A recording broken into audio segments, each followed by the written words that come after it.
What's up, y'all? Look, I don't ever go live on YouTube, so look, I'm just trying to get into the flow of getting back into recording content regularly, going live. I had just went live on Instagram a couple weeks ago, so I never really did too many lives on YouTube though, so I just wanted to try something new. So we're definitely going to tap in and see what's going on with these full moon readings. If you follow me on Instagram at the Mystic Model, you saw the reel that I posted for the pick a card reading. So this will actually be the reveal of that reading there. So we're gonna dive into it, be chilling here for a little bit with y'all this evening, and yeah, we're just gonna see what it do. So we're gonna start off. Look, I guess for those of you that haven't seen my Instagram reel, hey boo, welcome. Yes, welcome. Thanks for tapping in with me. We're gonna go ahead and get into these readings. So for those of you that didn't see my Instagram reel, go ahead and take a moment. Hey V, just take a moment to uh, take a deep breath to kind of get centered. And I want you to choose a card, 1, 2, 3, or 4. Okay, so whatever number your spirit is feeling drawn to, those are the messages I'm gonna pull from you to for you today. So we're gonna go ahead and dive into it. I'm like, look, I feel like I'm gonna be sitting here for a minute. So y'all get comfortable. Look, I'm sure at this time, some of y'all in the bed, nice and cozy, maybe got you a glass of wine, maybe a joint. Somebody smoking, please smoke for me. I'm on my little smoke break right now, and I'm just like, Lord have mercy. I'm so ready to smoke next month, but I'm gonna take these 30 days. But let's go ahead and tap into it. So if you chose card number 1, let's see what y'all got. This is from the Archetype Oracle deck. So for number 1, interesting. So we have the tear coming through, right? So, of course, when we think of a tear, we're going to think of a teardrop, crying. So for those of you that chose card number 1, there may be some sadness or a bit of release that is taking place for you. And this is the perfect time for a release. That is what the full moons represent. It's a good time to let things go. It's a good time when things just kind of come to a conclusion. So for some of you, maybe something has come to a conclusion. I heard a halt. Okay, so I'm getting a couple of different messages. So for some of you, yeah, something's done. All right, it's like gotta wipe your hands clean, baby, and just move it along. But for others of you, something has slowed down significantly. Okay, and it will pick back up later. All right, we're gonna be pulling more cards. I'm gonna pull from different oracle decks. I'm gonna pull from tarot decks as we kind of go throughout this reading. But this card is telling you, like, feel your feels, okay? Embrace your feels. If you are feeling the sadness, the grief, the frustration is something that I'm picking up on too. Sometimes we think like, oh, we only be crying when we sad, but you can be like angry and frustrated and feeling impatient and feeling like, man, like things aren't really moving ahead for me. What the fuck is going on? We are in some interesting astrological times, y'all. I will say that much. So you just gotta hang on in there. I keep saying, y'all, at least until Pluto gets out of Capricorn, because it's been dragging ass over here. I know for me, I am been over Pluto in Capricorn because it's in my 8th house. So I've been having to do a lot of heavy shadow work, basically facing a lot of darkness in my life, and I'm just looking forward to getting a break from that here as Pluto shifts into Aquarius next month. So I did want to read from the book what the tear represents to get a little further insights. And then we're going to move along and start pulling some other cards to expand upon this message. So with the tear here, okay, tears are droplets of letting go. Once they begin to fall, we allow the swelling tide of emotion to run its elemental course.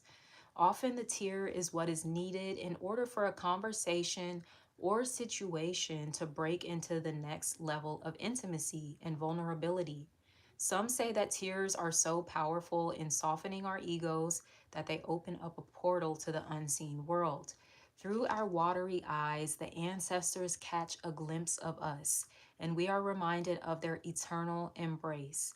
We sense our humanity, our humility, and we allow ourselves to be held.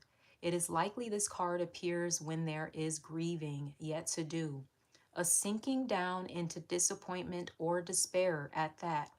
Once acknowledged, will bring a shimmer of clarity to our dewy eyes. Okay, so like I said, baby, y'all might be mourning some things. It could be some things that are transitioning out of your life here with this full moon, and that is okay, right? Sometimes it's just like, hey, something's no longer aligned with us. Maybe we've experienced a lot of growth and healing, and it's kind of time for us to elevate to that next level in our lives. And that can come with having to say goodbye to certain things, saying goodbye to certain people. Some of y'all might be letting go of relationships. You might be quitting a job. You might be moving across the country or some shit. For others of you, this could be parts of you that you're releasing. Like like the old version of you, quote unquote, could kind of be dying away. And as exciting as it can be to like emerge into like a newer, improved version of ourselves, there is still like that attachment to who we were. So I think that could be something you guys are processing here as well. So card number one, like I just want to give y'all, send y'all some love, give y'all a little hug there. Like everything's gonna be okay. This is just a part of the process here. All right. What is this? This might be a, I don't know if this is an emerald, but I'm really drawn to the green crystal here. So emeralds could be something significant. Maybe you want to look into the meaning behind emerald. For some of you, that could be like your birthstone or something like that.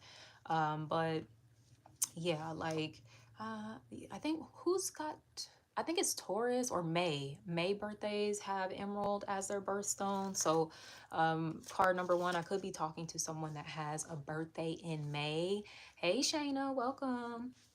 So yeah, that could be, what's going on with Taurus? Taurus and Gemini. We do have Jupiter retrograde in Gemini, so that energy can definitely be more internalized. So for any Geminis out there, maybe you are kind of doing a lot of inner reflecting, having some realizations about things, and maybe it's a little sad. Okay, it's okay. Um, for my Taurians, I'm like, what we got going on? We still got Uranus and Taurus. Look, I don't want to get too much into the astrology because low-key the astrology been pissing me off. I'm just ready to get through Libra season. Like I'm so over it. I was just laughing with one of my subscribers. We were in the comments on one of my videos and I was like, yeah, this Libra season has not been cutesy. It's not been demure. And we were talking about how usually it is for us. Usually Libra season is pretty like light and cool. It's fun. Like, connecting with other people and all that good stuff, but this season not so much, and it's very much because of that raggedy ass eclipse that we just had. So today we have the super full moon, because we are actually closing out the Libra Aries eclipse cycle that we've been in. I think maybe like the past year and a half, something like that. So we'll be shifting into the Virgo Pisces eclipse cycles, which is going to kind of switch our focus up. Okay, so all right, card number one, let them tears fall. What's that song? I'm hearing Mary J. Blige, I'm Going Down. Okay, so somebody might be going through like a breakup, like that kind of energy. Or even, wow, for some of you, because it mentioned like maybe a delayed type of mourning that's taking place. So for some of you, this might be like old sadness that's coming up from like way back that you just haven't processed.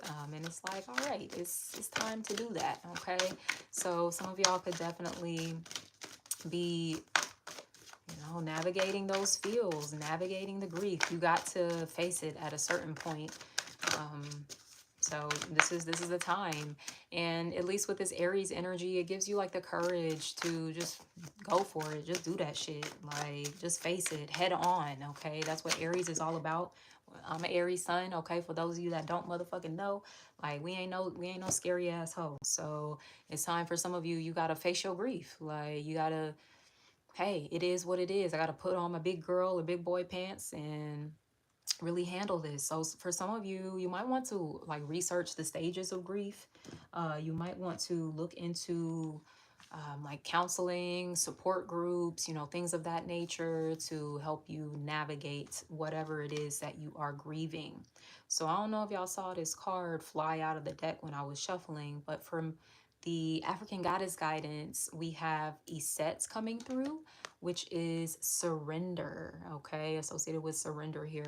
Iset is also like the goddess Isis, okay? She goes by like different names, but this is very much an energy of letting go, releasing, kind of trusting in that higher plan that, everything is working itself out. Um, Even as you go through life changes and transitions, it's just like, hey, baby, like, you right on time. Where are you supposed to be? Some things, they are not meant to last forever. That doesn't mean that it was purposeless or meaningless. Like, no, it served its purpose, literally. Sometimes we just have a contract, a season that we're kind of supposed to be in a certain thing. It serves its purpose, and then we got to move it along. So definitely for card number one, whatever this is, whoever this is, it's like the purpose has been served. Okay, so this eclipse season or this Libra season for you has definitely been about like ending some sort of karmic contracts, okay? Or soul contracts, whatever you want to refer to them as. But y'all will be okay, all right?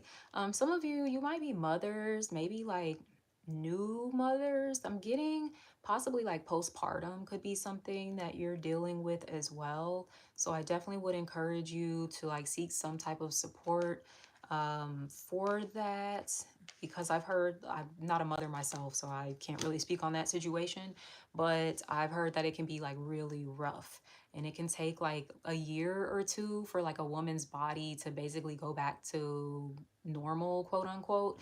And yeah, when I hear facts like that, I'm just like, oh my gosh, that's like a really long time. Pregnancy takes like a toll. Childbirth in itself takes a toll on the body, but it also takes a toll on like the mind and the emotions, because your hormones are trying to regulate and get back into their normal swing of things. So some of you, yeah, I'm getting that you might be dealing with a little postpartum.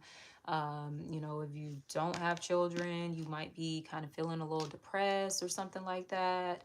Um, but this too shall pass. It's really important though that you lean into your network of support. Okay, there's no need for you to have to basically face this on your own.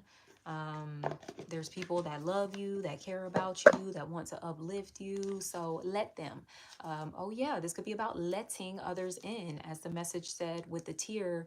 That tear, when someone cries, that can be like that bridge to deeper intimacy. So for some of you, I don't know if y'all done cried in front of somebody. Okay. And maybe you don't usually do stuff like that. You're like, yeah, cry, like, please, not doing that. But for some of you, yeah, maybe you have recently had like a really vulnerable moment where was sharing some of your struggles and things that you've been dealing with, and over there shedding some tears and stuff. Okay. But tears are good. It's a good release. It's good for stress relief as well. So definitely don't judge the tears, just let them flow. All right, so the number 44 could be significant. So to me, that's representative of like your angels, your ancestors. So they could be very supportive right now, and just kind of wanting to guide you to maybe a sense of equilibrium. We're in Libra season, so it is about establishing some sort of balance in your life. I just saw 444 on the timer as I was just talking about 44. So yeah, that angel number is coming through very strongly for you. You are safe. You are divinely protected and guided by your ancestors. Ashe. We have transformation coming through. Things are changing at a cellular level, deep healing. Okay. So that's why you got these tears coming out. I'm telling y'all, like, do not run away from this. I know it's really uncomfortable. I get that some of you aren't really big feelers, okay? But that's why this grief is catching up with you too, because you be trying to like compartmentalize your feelings and stuff too much. And it's kind of best to just like face them in the moment as they come.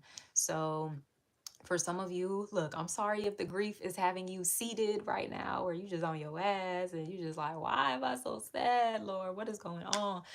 But it's because you are going through a really big release process, but also a big transformation is taking place for you as well. So just lean into this. Some of you could, ancient Egypt keeps coming through between both of these cards. So some of you could have connections to ancient Egypt. You could feel connected to, I think it's Kemetic kind of backgrounds, spiritual background and stuff like that.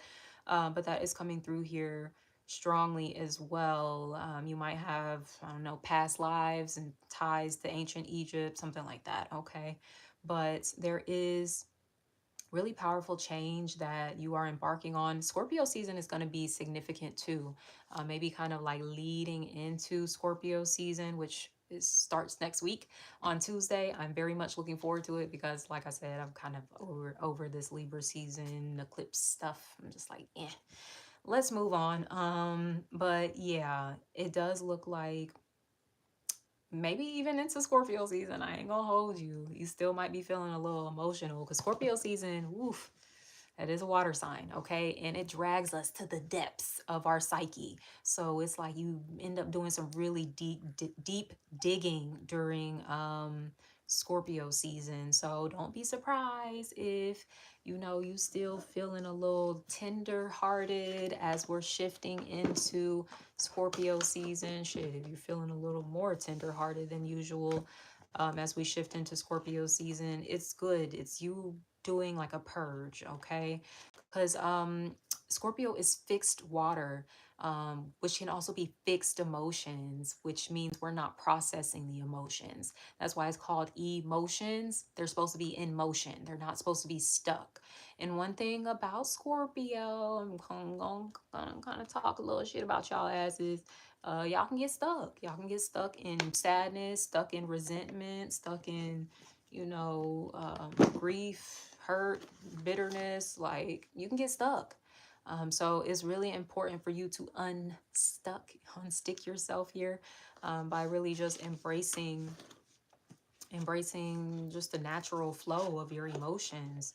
Some of you maybe grew up in households where it wasn't appropriate. Yeah, that's a really interesting word choice, appropriate. So I don't know if that's how your parents explained it, like it's not appropriate for you to cry or something like that. And it's like, what? Like, ooh, okay, I'm getting like some of y'all might have some like bougie parents or something like that. Like kind of really wanting to keep up with a certain image and everything. Maybe they tried like really hard, like they worked hard, y'all had nice things, nice house, nice clothes, cars, all those things, and your parents could have wanted to present like a certain way, and your sadness and emotions that weren't happy was not supposed to be a part of that. Okay. So some of you have kind of picked up on some bad habits from your childhood, and hey, it's not your fault. You only know what you've been taught at the end of the day. And I would also encourage you to kind of think of that when it comes to your parents or your caregiver, whoever raised you. They only knew what they were taught as well. Okay. So there can be a situation around that where maybe you're healing some childhood stuff, right? Healing from maybe you were maybe picked on or made fun of a little bit for being sensitive. Okay. Maybe people used to call you a crybaby or something like that. um, And you know, you vow to like never let anybody make you feel weak, because especially when somebody calling you a crybaby, that is a very like, it's disempowering. It doesn't feel good to hear that. So you know, you can internalize that and start to suppress your emotions. So some of you, let them tears flow, let them flow. If you have a hard time like really tapping into your emotions like that, check out the flower essence. It's called willow, like the weeping willow tree. And I'm telling you, like if you like feel like, man, I can't cry, I feel like there's something stuck, like maybe in your heart space, especially with that green coming through in this card representing the heart chakra. So it's something about your heart chakra being blocked. I can't make it up, y'all. I cannot make this shit up. I ain't even look at down at the card when it had flipped over. I just looked at it. Like when I put it on the screen. Like, come on. You're grieving. You need to let it out. Once again, you don't have to do it alone either. There's people, like 3 women in this card. So it reminds me of the 3 of Cups, which is actually like a really happy, joyful, celebratory energy. But you know, ooh. So I'm getting a message of some of you may be feeling like, oh, there's always people around when it's time to party and have a good time, but when it's time for me to need some support or something like that, they're nowhere to be found type of situation. And I'm sorry if that is something that you are experiencing, because you do need that emotional support as well. Some of you might feel like, damn, I just got a bunch of aesthetic friends or some shit like that, and they don't really like know my heart. They can't really like hold space for me in certain ways. Um, you know, and that also might be an indication like, okay, maybe it's time to connect with some different people to expand your social group. But also, like, I ain't gonna hold you, like if this is something very specific that you're grieving, that might take more than just a couple of conversations to work through, I would encourage you to go to therapy or to go look into some sort of group support. They have like grief circles and all type of things, okay? Because you know, people can hold space for you, but grief, that's a long, it can be a very long-winded process as well. And that's why there are resources to support people through their grief. You know, I get it. You might want your friends to kind of hold your hand through every step of the way, but life be lifing sometimes. And you know, people, they aren't always trying to be like dismissive or neglectful or anything like that. They could just have their own life going on. So it's really important for you to have that support. I do feel like a grief circle would help with whatever it is you're navigating, and those are often like free. You can find like free stuff like that online, so I would definitely look into something like that. Yeah, man, this grief is coming through heavy. Y'all might want to watch the reading that I posted like a couple days ago when I was fucking crying and shit. Like, I don't ever cry in public because, yeah. Look, I grew up too in a household where it's like, what you crying for? But you know, I've embraced my tears and my little sensitive heart now. So when I need to cry, I'm gonna cry. But yeah, like some of you definitely check out that reading I did the other day, because it was a little heavy. I was just like, damn, who energy am I like tapping into? So it might be connected to you.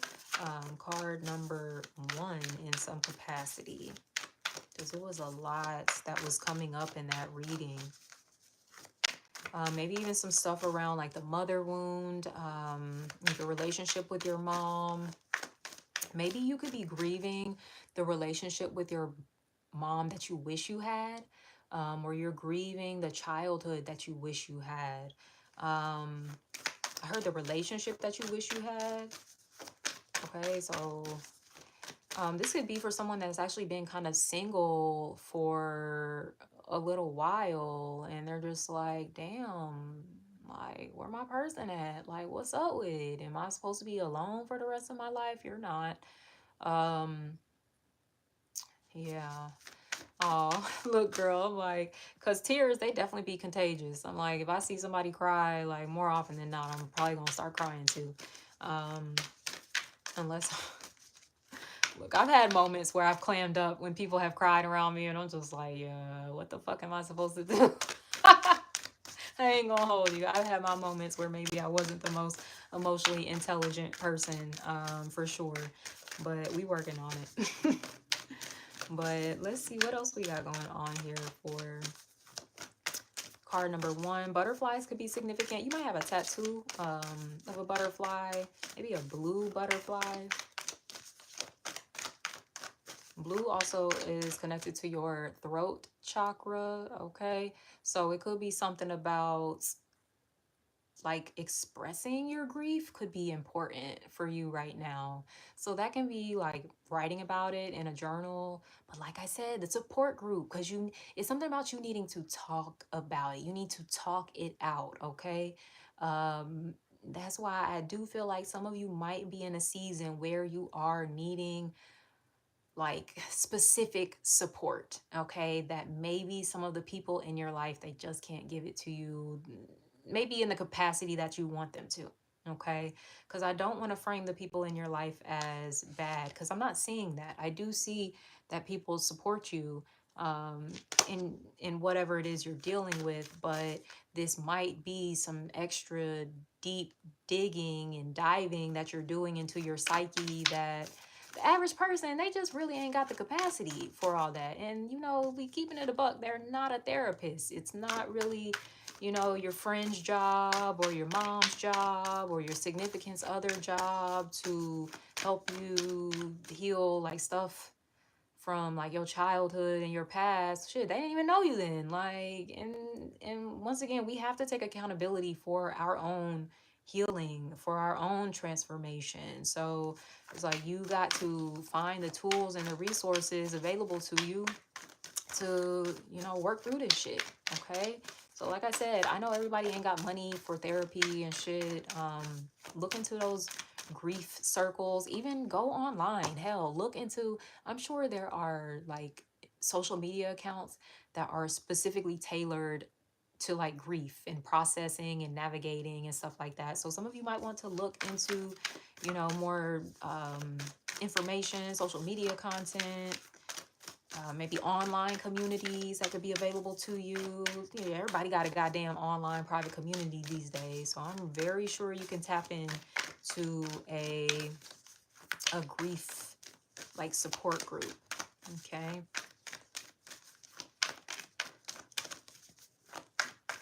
Hmm. See what else we got.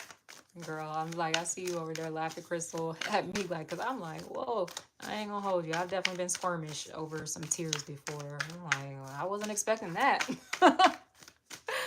uh, I can definitely do better there. Be like, there. It's okay. We'll get through this. Pats him on the back. Oh my gosh, that reminds me. I was just at the gathering of the ancestors with my Elay not too long ago, and there was someone, she was kind of sharing her testimony and she was getting emotional. She was sitting right next to me too, of course. I'm like, it's the person sitting right next to me that's like bawling like and shit. I'm like, oh fuck. So I kind of felt awkward at first because I'm like, oh shit, like she's like really crying. What am I supposed to do? Like, and she's in the middle of kind of like talking and sharing her story. It's like this big group of people. Y'all, I kid you not. I hope this wasn't condescending. I really, because I didn't know what to do. I just like put my hand on her back and I just started rubbing her back, kind of like I would soothe a baby or some shit. Um, and I also told her when she finished sharing, like, thank you for sharing and for your vulnerability. Um, but yeah, like in the beginning, I was like, oh shit, like this lady crying next to me. What am I supposed to do? But hey, um, chanting. Shit, maybe that's what some of y'all need to do. Chanting also involves your voice. Okay, you kind of getting some energy, some vibrations activated and moving within your body. Okay, so some of you look into chanting. That's like when they do the ohms and all of that stuff. Like, okay, so That could be something that really helps, especially look into the specific chants for the throat chakra and for the heart chakra, okay? Because those are the ones that are kind of coming through the most in this reading. Where's my other deck? What else are we gonna do? I just saw a vision of someone with like those prayer beads, I think. Okay. Yo, I was screaming over here. You talking about I would have rolled my I ain't gonna hold you, girl. I have had moments before where people have cried, and I'm just like, what are you doing? Like, don't do that. Like, and it, a lot of it is personal stuff that kind of like, I'm kind of projecting like, shit, my ass wouldn't be crying like that. I don't know why they crying. But people, everybody different, and some people. I do think it takes like a lot of courage to be able to like cry in public, because I just got like, I don't know. I'll do like, I'm more comfortable doing happy tears in public, but like sad tears, no, that's really awkward for me. That feels very just exposed, like, I'm just so raw. But mala beads, okay, yes, thank you. Yes, yes. So let's see. Some of y'all might be working with them mala beads. Some of y'all might be into yoga too. So doing yoga could be something to help you kind of move some of this energy. Oh wow. It's making me think of the camel pose. Is it camel pose? Let me look it up, because I don't want to steer you in the wrong direction. I think it's a camel pose in yoga that's like a heart opener. Yep, it is. Look at this shit. Look at how they chest is just wide open. Because some of y'all, you have a blockage in your heart chakra. You need to like expand your chest out, okay? So look up camel pose. Or even if you know how to do like the little back bend. I don't know if y'all did that like when y'all was little and was pretending to play gymnastics and shit. But that can be something that like kind of gets that energy flowing a little more. Y'all, I have been in a yoga class. Yoga is some shit, okay, when it comes to energy work. I have definitely been in a yoga class before and hit that camel pose and was in tears. Not because I was in pain, but because like whatever was like stuck in me energetically was actually moving because I did this yoga pose. So definitely look into that. Look, I might need to do that shit still. The same, I didn't choose this particular number, but it still got some good tips in here that I might apply for sure. So let's see what else we got going on. I'm like,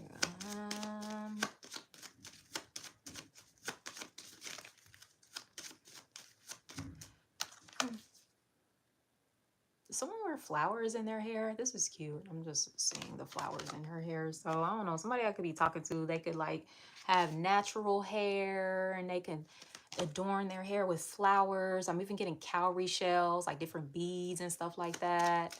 Yes. Hey, hey, Lucky, not really. Look, you luckier than maybe you think you are. All right. Yes, try that camel pose, shawty. Woof. Like, if you need to get some stuff moving in that heart space, yes, ma'am. Even look into like heart opening yoga routines. Okay, I'm sure like they probably have a whole little thing. Hey, Linda. Oh, it's good to see you. Yes, girl, I haven't interacted with you in a while. Good to see you. Thanks for stopping by. Let's see.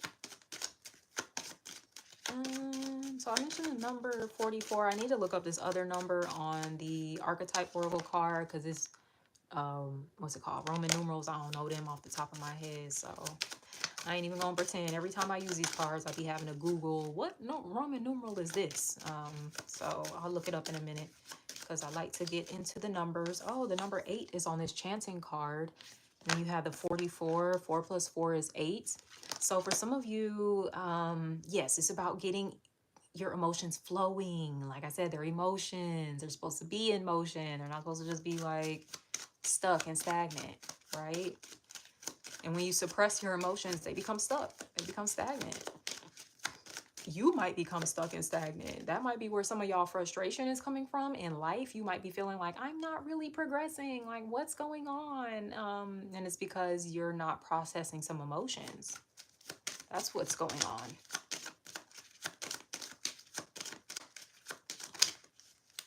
That's what's going on, baby.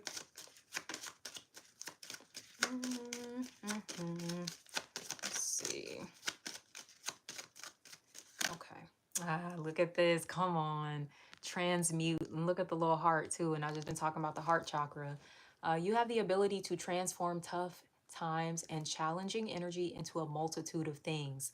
Let your heart space lead the way as you transmute your struggles into wisdom and wonder. Okay. So that's really beautiful, right? Even that transmutation energy, where did that come up? Well, it's transformation here, but transmutation, transformation, they're basically the same thing, okay? And it does give me big Scorpio season energy. I don't know if I'm talking to a Scorpio maybe, or somebody with Scorpio placements in their chart. Like I said, Scorpio season could be really significant for you as well. It might be a time where you're gonna be a little more tender and sensitive, and yeah, and just let it flow, okay? Don't try to suppress it any longer than you already have, because look, it's really not helping you. It's not helping you to suppress it. It's not helping you like in your overall life. Because like I said, for some of you, you might really feel like, damn, I ain't really been experiencing the growth like in my business, my career, my relationships, you know, there's certain goals that you might have. And you're just like, why are these things not happening for me? And it's because you're stuck, baby, emotionally. But that's okay. You finna get unstuck. I'm gonna speak that over you. You finna get unstuck for sure. Whoa, hold up. I do not want 5 cards. I don't like when they be doing that shit.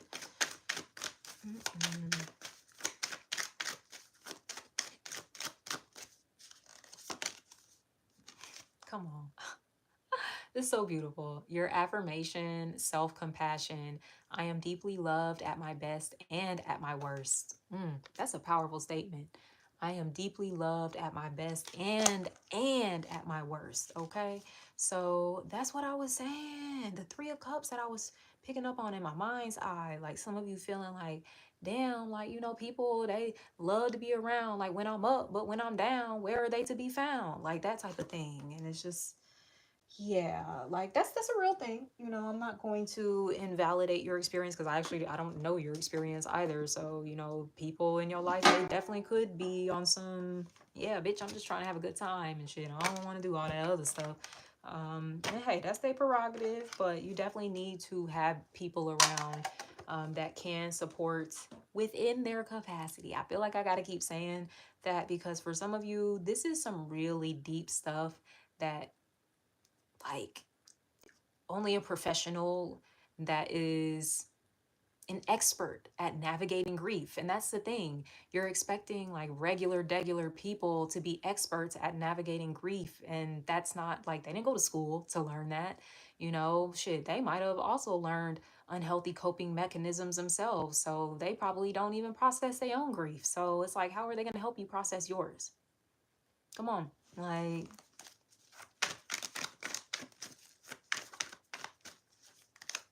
empower yourself, please. You know, stop waiting around for a friend to pick you up, lift you up, whoop-de-woo.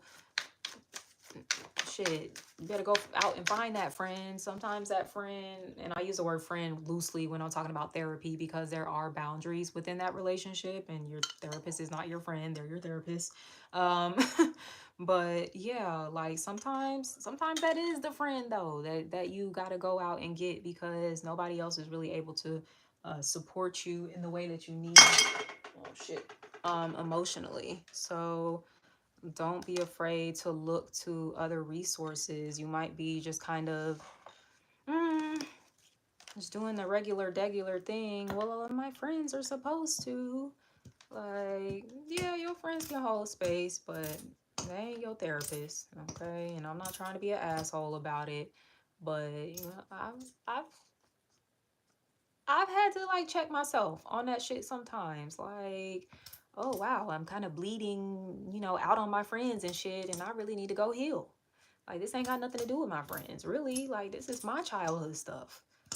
You know, of course, they care about me and they want me to heal and get better, but it's not their job to hold my hand through that.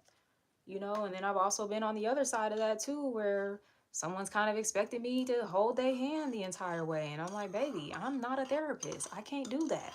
And I got my own shit that I'm trying to fucking navigate. Like, you want me to navigate yours too? It don't work like that. So, yeah, because I even see her holding herself. Some of you, that could be something like self-soothing for you. Give yourself a hug, bitch. Okay, like hold yourself. You out here worried about somebody hold me, hold you. Shit, hold you down, please. Like, are you holding you down? Like, and look, I know this shit sound corny. I be hugging myself sometimes, especially like when I am trying to emotionally regulate myself. Like, I will definitely go into that mode where it's like, ooh, I need to like feel, you know, that physical touch and stuff like that. Feeling like safe and whatnot. It's important. But you know, sometimes it's just like you can make yourself feel safe too. All right. So looking into like emotional regulation techniques, tools is going to be really good for you. Pile number one. Pile number one, or card number one, excuse me. Why? I was just wanting to sing happy birthday to you. Happy birthday. I don't know if somebody's celebrating a birthday, but if so, happy birthday. Libra, and then I was picking up on Scorpio too, so I feel like maybe a Libra, Scorpio.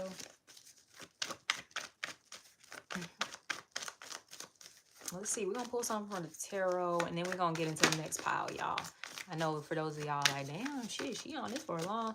Yeah, look, I guess I'm gonna be here for a little minute. Like, some of the piles might be a little shorter than the other ones, but I'm just kind of taking my time with it. That's the purpose of the live. I actually didn't set an end time for this because I was just like, look, I'm just gonna vibe out for as long as I need to finish these motherfucking readings. But I'm cool right now. I'm chilling, you know. About to take a sip of my tea here, but all right, Spirit, give me a little more insight for those that chose the tier card number one. What additional messages do you have for those that chose card number one?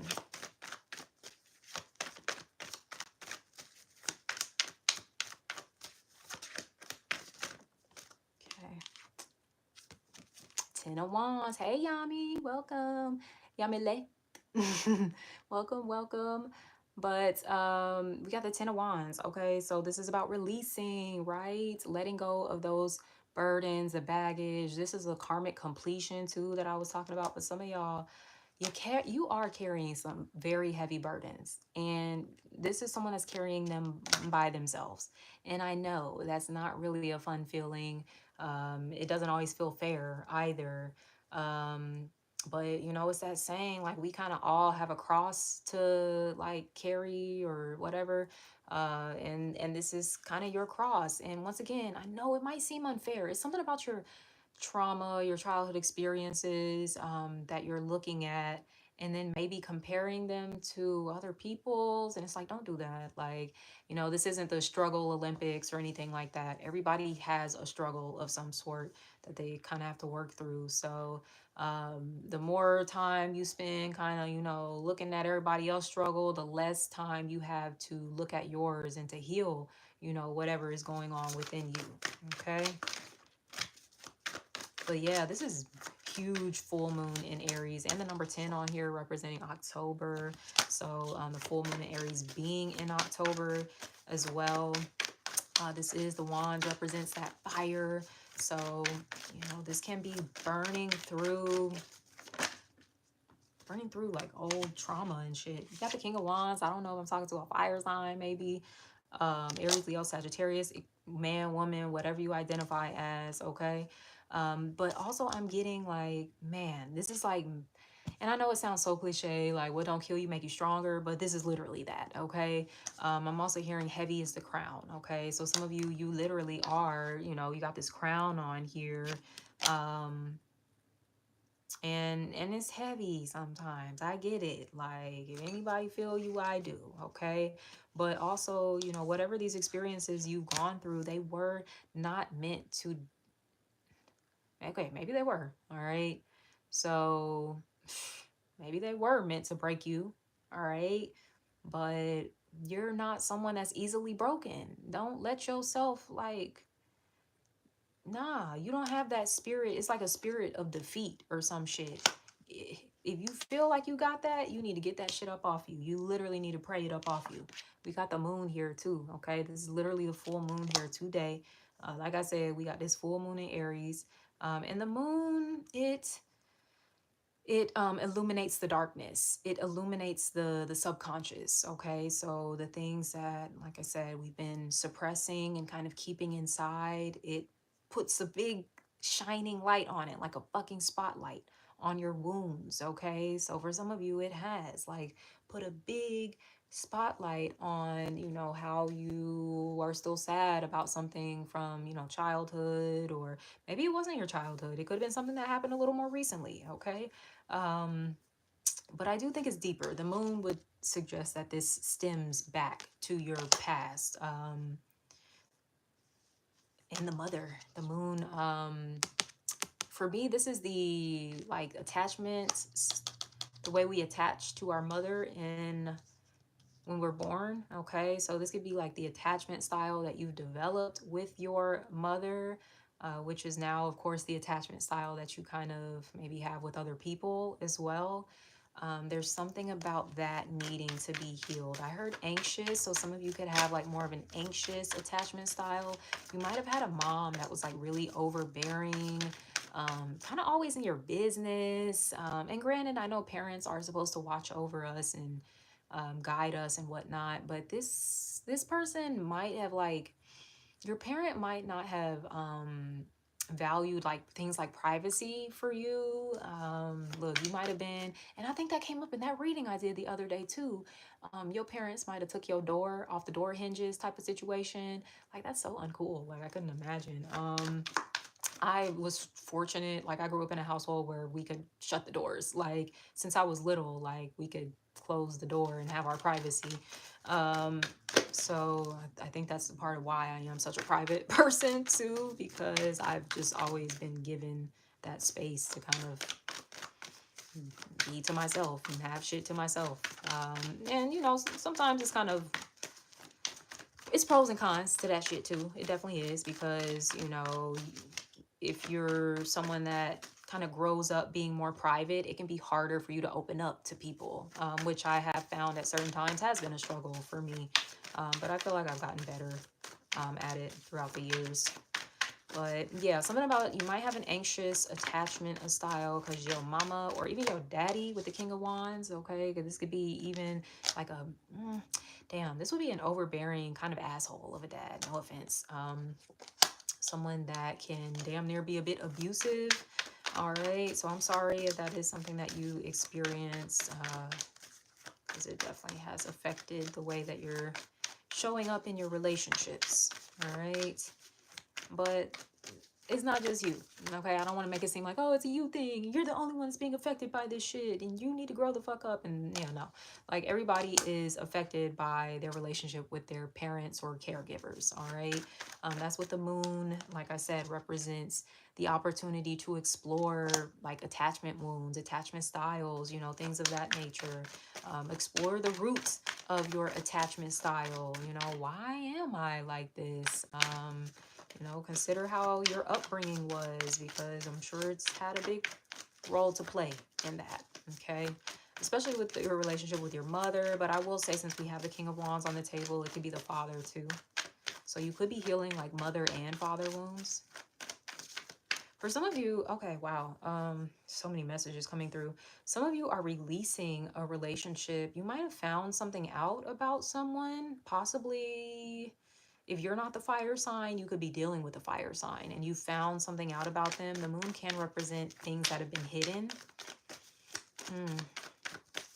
You know, and like they say, everything that's done in the dark will come to the light, right? So some of y'all, yeah, that might have been a situation. Maybe there has been some truths that have been revealed that have unfortunately resulted in a bit of grief for you, some sadness, okay? Look, feel your feelings, baby. Feel your feelings. It's all valid. Yeah, for some of you, you're releasing this person. They're kind of a part of more of a karmic timeline for you. And you ain't gotta judge it too much, and we ain't gotta like, oh, they're just a terrible person, unless of course they were terrible, like they could have been, okay? But that's not the case for everybody. Sometimes just like you're just not a match with people. Like y'all could just be a little too different or something like that. Y'all might have very different needs, relationship needs and stuff. You know, it could be a situation like that. Her control. So I don't know if that's like the parent that you grew up with was very controlling, and you either have taken on those controlling habits and you're that way in your relationships, or it can be where you are like easily controlled in relationships. Don't be like that. We have the Lovers here. Okay, for some of you, this does have to do with relationship. Okay, this doesn't have to be like strictly romantic. But yes, this is you're healing around relationships and kind of bringing yourself into more equilibrium, more balance, healthier, functional relationships. Okay, that's what the Lovers is all about. All right, so maybe, yeah, there have been some things revealed to you about how you do relationships, why you attract a certain type of person, you know, all that shit, okay?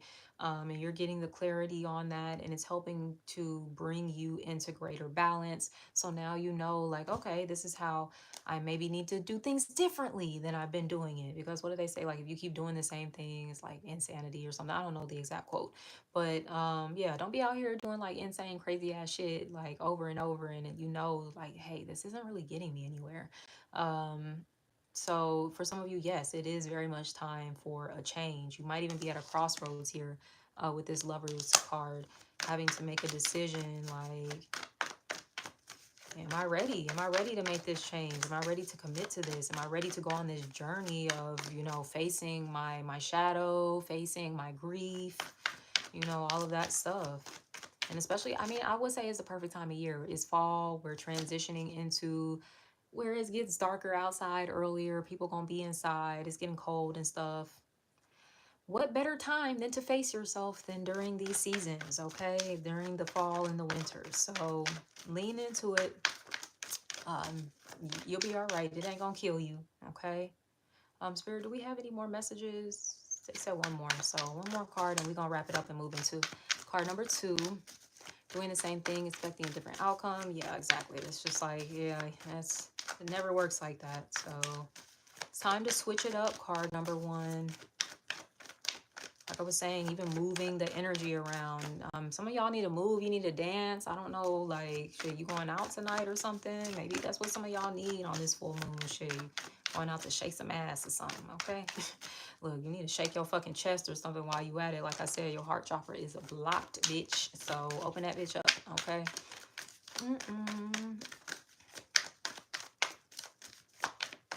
Okay, let me get my last little message for card number 1. Thank you.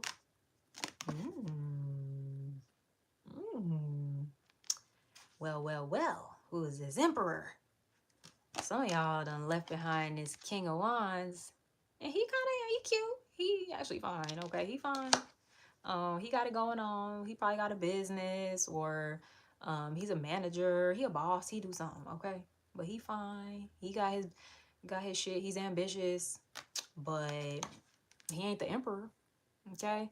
And some of y'all, it's because you have released this motherfucker, this King of Wands, that's your Emperor comes in.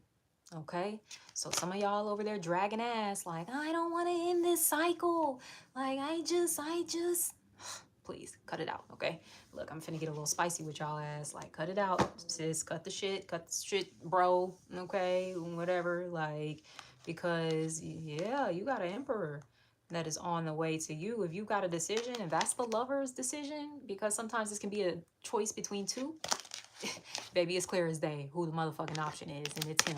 Okay, so yeah, that's funny. When I said it's him, I kind of heard like, him, my man.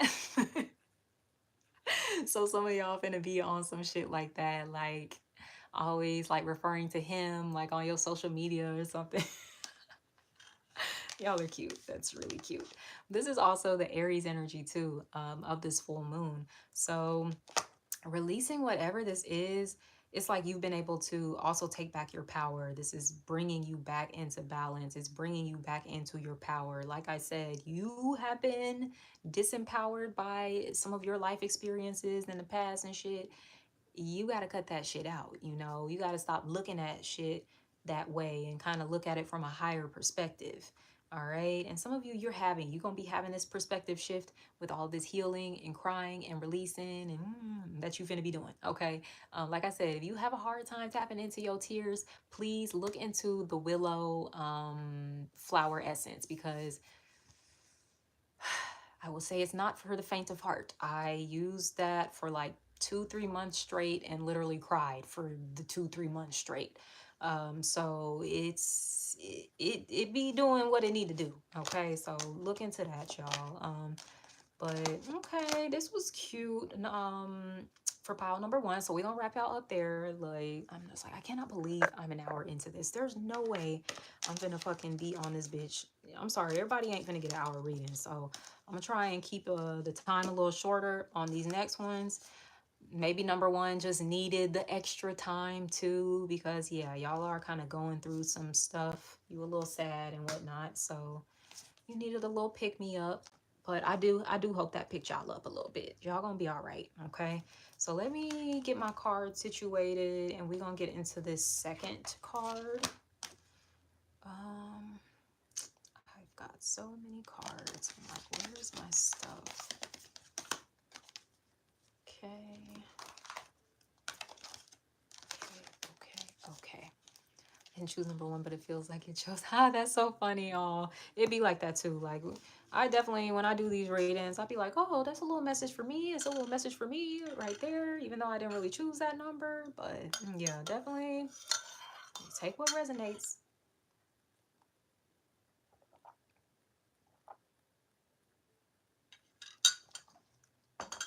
Sorry if that's loud, because I'm like, I got this these AirPods in, so y'all could probably hear me fucking gulping down that tea. Y'all be all right though.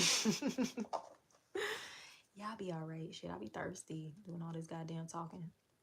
I'm like, I can't believe I just talked for a fucking hour. Okay, so it's 9 o'clock. I gotta be wrapping this by 10:30. So I'm gonna try and be mindful of the time. Okay, so for number two, because I'm hungry too. I'm like, shit, my mom made some tacos and it smelled good and I want to eat. I should have ate before I started this, but I was like, I'm only gonna be here for 2 hours. I'm like, bitch, you just took an hour to do one card, and I can be very long-winded. I know how I can get. So whatever, we gonna wrap though. Let's go number two. So number two, you have the shadow. Dun dun dun. Just kidding. Like, it's not dramatic. Like, calm down. Okay, so ironically, y'all kind of might resonate with number one too, because they was kind of doing a lot of shadow work. Excuse me. Whoa. So you guys could be doing some shadow work here too, especially as we shift into this Scorpio season, y'all. 'Tis the season, all right, of shit, embracing the darkness. So yeah, some of y'all, this is a time where you are, and this is cool too, because this deck is actually like really colorful, but this card happens to be like black and white. So there could be something about, ooh, that's interesting. Your thinking being very black and white, that's actually a cognitive distortion. Look, let me throw my therapy terms out there, but there is one. Let me look it up. Distortion. because it is one where it's like black and white thinking or some shit. Let me see. Yep. Black and white thinking, aka all or nothing. Seeing things as either all good or all bad. It's either one extreme or the other. What else did it say? Here, hold up. I can't read this little last line, but here, I'm gonna let that load. But yeah, some of y'all, that's something you're gonna have to kind of get in check. What is it? Why? Why y'all got this word over it? Oh, okay. It's either one extreme or the other. There are no gray areas. Okay, so y'all might be super intense. Number two, okay, like yo, like, chill out. So this might be an invitation for you to embrace the gray areas, all right? To embrace a little more nuance in your life. Um, you know, to yeah, like oh, it's reminding me of that saying, like two truths can exist at once. So it could be even something like that coming through. For those of you that chose card number two, like your truth can be valid, but someone else's truth can be valid too, type of situation. Like it's not just about how you feel, essentially. Um, so look, I'm just a messenger. I'm just the messenger here. Let me see. I want to read from the book. Oh, okay, I'm not even in the right place. Okay.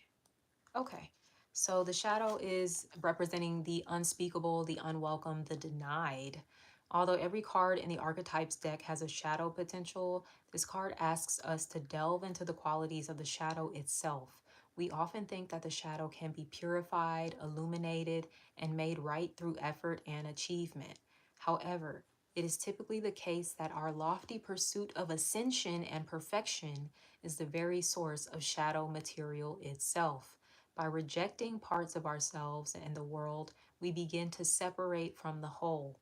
Rather than getting to know the qualities and content of our shadow, we busy ourselves with avoiding its presence. This is denial. When this card appears, it's time to take inventory of those things you've been denying. It's giving me the Two of Swords, okay? When the mind responds with, no, anything but that, you are touching shadow. Find support for this deep inner work and move toward the shadow with patience and compassion. Okay. So that definitely gives me like card number one, like y'all might be intertwined here. Or if this is like a relationship dynamic, you might be number two, and this person you dealing with could be card number one. All right. But yeah, I like how I mentioned find support for this deep inner work. Like I was saying in card number one, too. This is deep. Like it might not be something your friends can help you with at the level that you need. Okay. They're not professional fucking therapists and grief counselors and shadow workers and shit. Okay. So go see the professionals, people that literally have spent years and years or maybe even their lives, like, becoming experts in these matters. You might want to read some books, explore the author Carl Jung. He's a psychologist. Um, that I think he's the one that I don't know if he coined the shadow and all that per se, but I know he was very much into like shadow work and stuff like that. So you might want to check out some literature, okay, by Carl Jung. It's spelled Jung. Like I didn't know that. I used to be saying Carl Jung. I ain't gonna hold you. I did not know how that man's name was pronounced until I heard somebody say it. I was like, oh, so the J is silent. Um, the J is a Y, but hey, it is what it is. But all right, y'all. So y'all getting into this shadow side here too. I don't like card number one. I'm like, look, is everybody gonna be doing some shadow work here? Okay, so be it. Okay, so when we're talking about, here we go. Okay.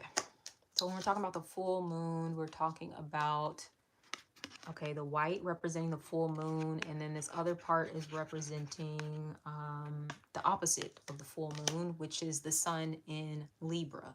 That is what creates that full moon dynamic. It's when the moon is in the opposite sign of the sun. So it creates tension, right? It creates opposition. It can create frustration and stuff like that. So as it mentioned in this message, that thing that you're like, no, I don't want to do that. Like, no, that's the thing you might actually need to be leaning into a little more. Okay. Oop. Look, I know V says she picked this number and I'm over here. I ain't gonna put you on blast, sis. We'll talk later. Because I know it's one thing that whenever we do coaching, you're like, I don't want to do that. I don't want to do that. But I'm like, you're gonna end up doing that. You might not think you are, but you're gonna end up doing that shit. And you might know what I'm talking about too. That's why we end up working together so much. So if you know, you know. But we can chat later.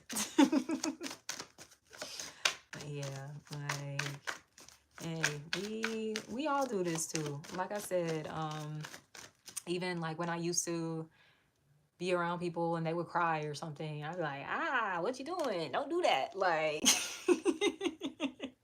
that was a reflection of me. Like, that's how I dealt with my sadness and my tears and my emotions and shit. Like, I don't want, no, fuck that. So lean into the discomfort. Okay, we got ancient Egypt coming through. We just had Isis in card number 2. We got Ma'at in number one, excuse me, we had Isis. In number 2, we have Ma'at. Okay. So this is that theme of balance. I just heard retribution, so I don't know, what the fuck does that mean? Like, let me see. Retribution. Retribution definition. Oh, interesting. Oh, okay.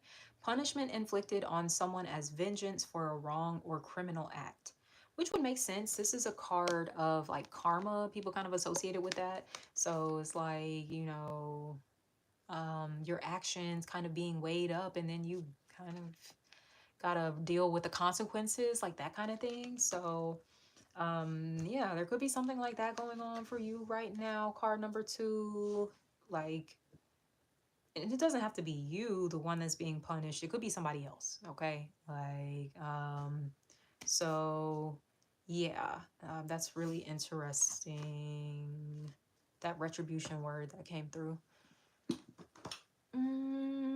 It's like you're getting justice, which would make sense. It's Libra season. Okay, so I think this could also like be spun in a different way too. Like you're getting not punished, but you're getting rewarded. So there could be something that you're being rewarded for here, this Libra season. All right. But this is the theme of giving and receiving is associated with Ma'at. So this can be about finding that balance there, right? Between the give and take within relationships. You might be very like, look, number 2. You might be very rigid when it comes to what you finna deal with and what you not finna deal with. And I'm getting that this might be a season that's requiring you to loosen up a little more, to be a little bit more flexible and open to what you not finna do or what you are finna do. Okay, so you might be the type that when people reach out and, hey, I really need to vent, or like I said, they're kind of opening up and shit like that, and you like, bitch, I ain't finna do that with your ass. Like, that is not my business. That is not my problem. My name Bennett and I ain't in it. But like, something about this season is requiring you to maybe switch it up a little bit. Okay, maybe just a little bit. All right. Where usually you might be a little more kind of dismissive to people's stuff, and I don't think you're being an ass about it. I just think you might be very structured about how your life is. Okay, it just is what it is. You're just like, this is my life, and I want to protect my life and my peace and my energy and all the things. But it's like, all right, sis, some of you, I do feel like you're going to be in a position to like offer somebody some support that maybe you typically wouldn't be giving. Okay.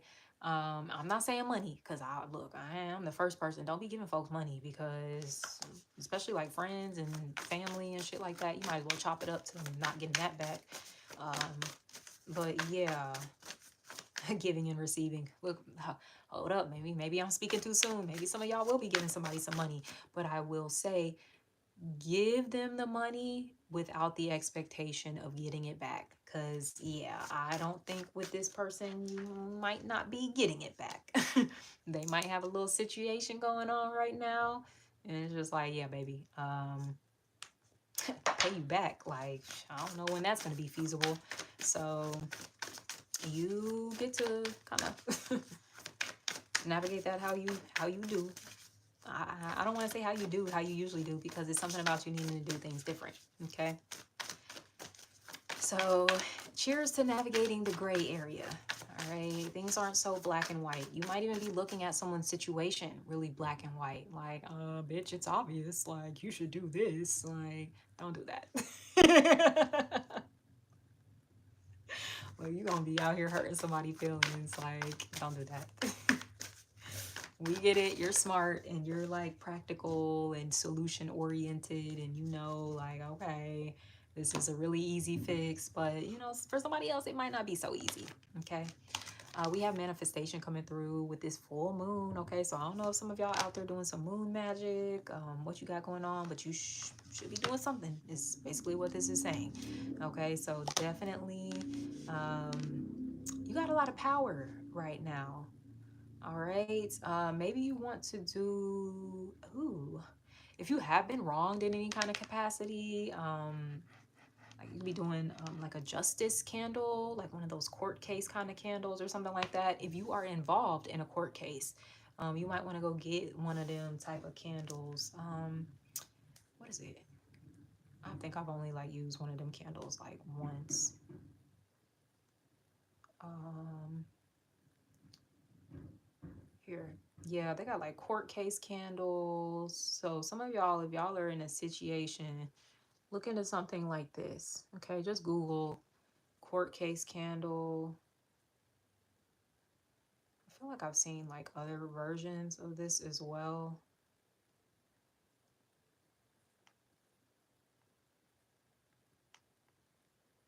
But maybe that's the main one. Ooh, look at this one. This is a figurine candle. I love a good figurine candle. It's Lady Justice here. Here, I'm finna show it to y'all. And it's only $23 too. This is cute. So they got like a little figurine Lady Justice candle. Okay. So yeah, if you're dealing with any type of unfairness in your life, like a court case or something, a dispute of any kind, all right, you might want to look into burning a candle like that so your spirits can get to work on your behalf. Okay.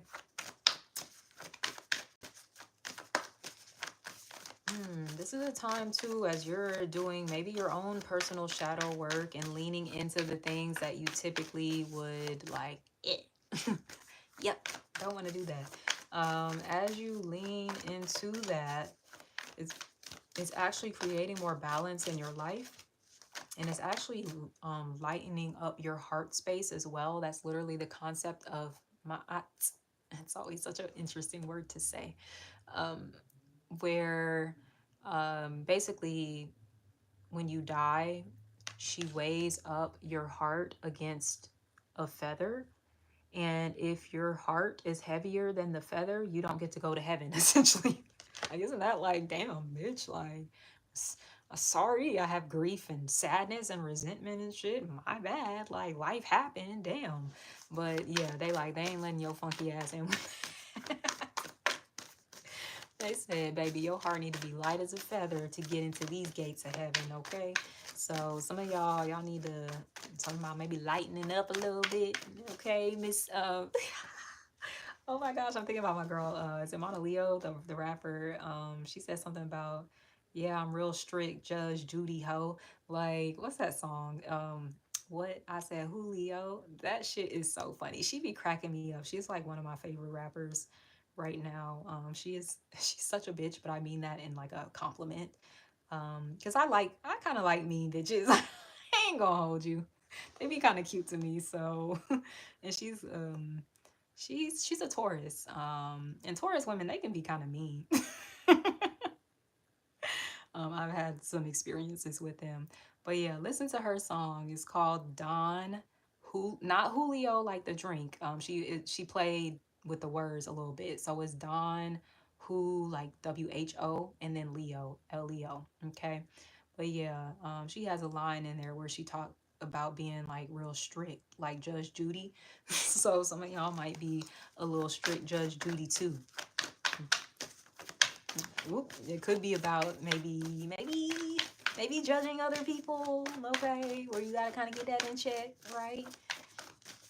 Because look, at the end of the day, we can all be judged for some shit. You know, somebody can look at you and be like, "Yeah, well, you think you all that, but you got this going on and that, da da da," right? And it's like, look, we ain't trying to really do all that, but there could be something about needing to suspend your judgments of others, okay? Because usually that too, um, it is a reflection of how you judge yourself, okay? So for some of you, you might be a little harsh with yourself. You might be mean, like my Leo.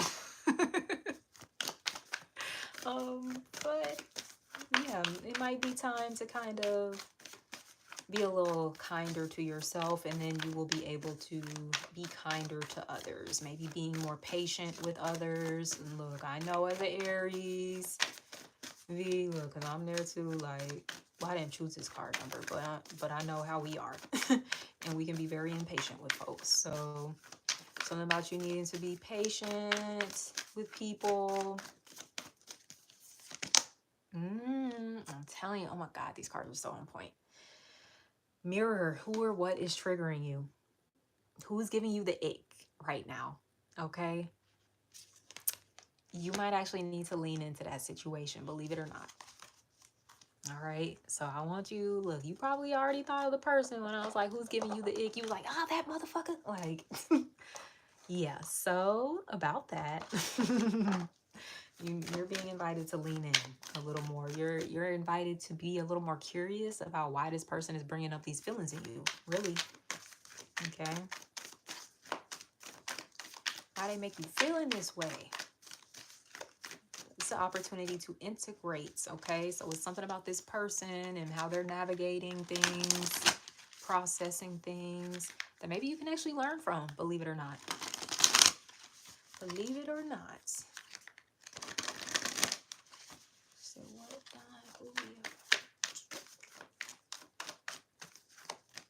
some of y'all need to go spend some time near like the water. Something about looking in the water and your reflection or something like that.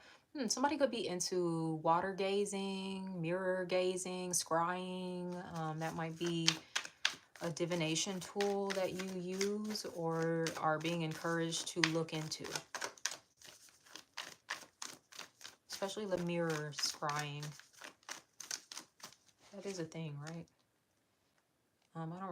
I've done like water scrying a little bit. I've played around with that.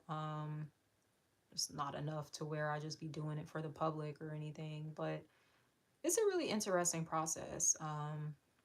So scrying media encompass what? Doesn't even make sense. That's not even a sentence. Like, oh my God, I almost had an aneurysm trying to read that. Like, okay, scrying involves peering into a surface, usually one imbued with mystical energy, to see images or symbols that you then interpret meaning from. Okay, mirror scrying is an evolved form of water scrying. All right, when it became possible to build mirrors, they were regarded as being like water.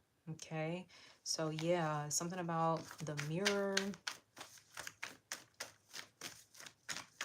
Also, you know, if you resonate with the little witchy stuff, ironically, I just saw somebody on my um, feed yesterday talking about like locking your mirrors, because sometimes people can kind of like astral project, you know, mirrors or portals or whatever.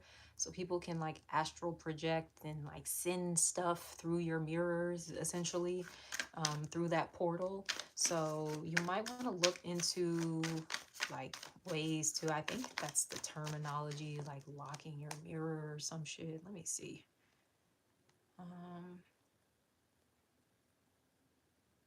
Yeah. Yep.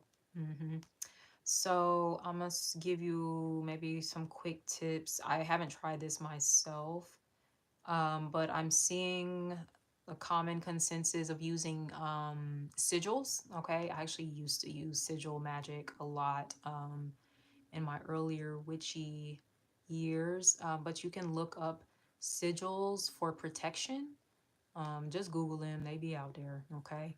Um, I wish I had, I think I packed it up in my storage because I actually painted a sigil before, like on damn, I probably need to do that again because I'm like, my energy been a little off lately. But yeah, you might want to work with that using sigils. But what you would do was you would just like draw the sigil on the mirror, just with your fingers, not like you actually like drawing something on it. And yeah, that's supposed to like protect or lock your mirror. Okay, so look into that concept a little more too, just like locking your mirrors, because it could be someone trying to like essentially use that mirror as a crystal ball to kind of peer into your life as well, is something I'm getting.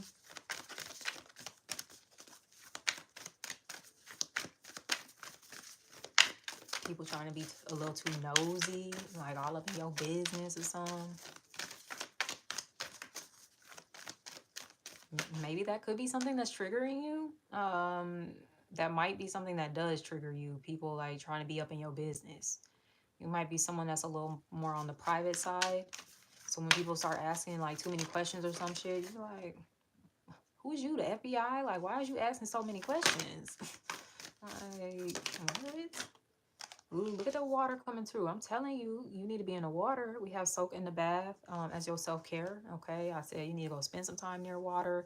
Some of you, look, just take a fucking bath. Okay. Take you a little spiritual bath or something.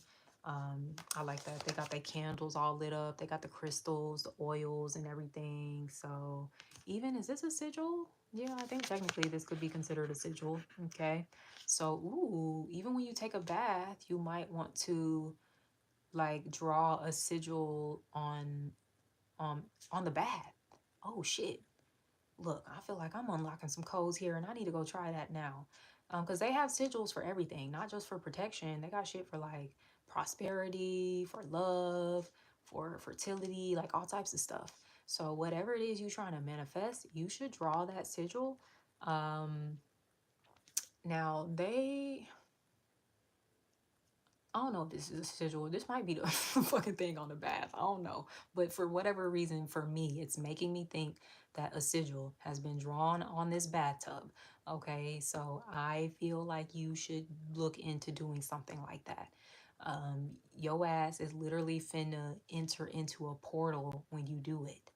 And that portal is going to help you manifest whatever it is, whatever kind of sigil that you're using. Mm-hmm. Ashe, Ashe, Ashe. Mm-hmm.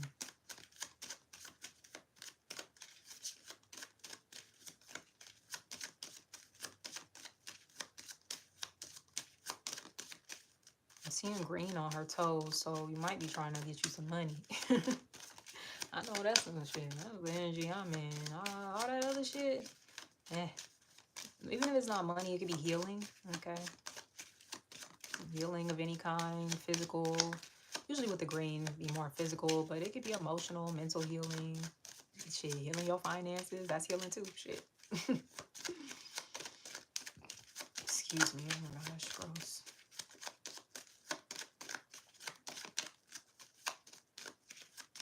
Interesting. Hearing a song, Sade. Love is stronger than pride. Okay. You might be a prideful person. That could be your shadow side. No, and it's good to have a certain amount of pride for sure, but sometimes it can be a lot. We have family coming through. For some of you, this is your family that's triggering you. Yeah, you might feel like, girl, why you all up in my business? Like, or whatever. Okay, so we have, you don't always have to go at it alone. Gather support from friends and family when feeling overwhelmed. This is also a great way to receive help with your goals and practice accountability. Teamwork makes the dream work.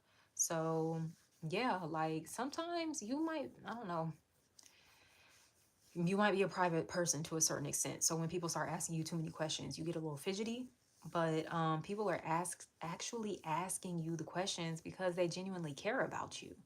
They actually want to see how you're doing. They want to see how they can help you. You know, they want to see how, you know, and you might be feeling like, okay, hold up, because I'm like, let me get grounded here because the messages are coming through a lot. Yeah, there's something about you being prideful. Like when people, how you doing? I'm good. How you doing? I'm good. How you doing? I'm good. But like you don't ever tell people when you having a bad day. And that makes it hard for people to support you. And you might be feeling like, dang, why I be dealing with shit by myself? I mean, some of y'all have just, you've embraced this. Like, I handle stuff myself and I don't need nobody and da da da da. Like, and yeah, maybe you have lived life that way where you've been able to handle a lot by yourself. But this is an energy of leaning into community. And this doesn't just have to be like your blood family, this can be your chosen family too. So you might be triggered by people too that ask for help. You might be triggered by people that complain. They ain't complaining. They just be honest about their feelings. When somebody asks them how they feel, they actually gonna be like, bitch, I'm having a terrible day, actually. I'm feeling pretty shitty. Like, whereas you would be like, oh, I'm good, I'm good. And you're not good, okay? So it's something about you being like, that is so funny. I saw people talking about that on threads one day. Like, imagine, because you know how we just use that as small talk, like in passing, somebody might ask you, oh, how's your day going? How are you? And you just be like, good. And y'all kind of keep it moving. But like, what if somebody asked you how you was doing? And, you know, if you genuinely feel this way, and you actually responded like, I'm not doing so good. Like, I just kind of like chuckle at the thought because I know most people would squirm. Like, if you respond to them in that way, most people are expecting you to just say, I'm good, so they can keep it pushing, you can keep it pushing, and we ain't got to do too much, okay? But it's something about you needing to maybe be a little more forthcoming about how you really feel.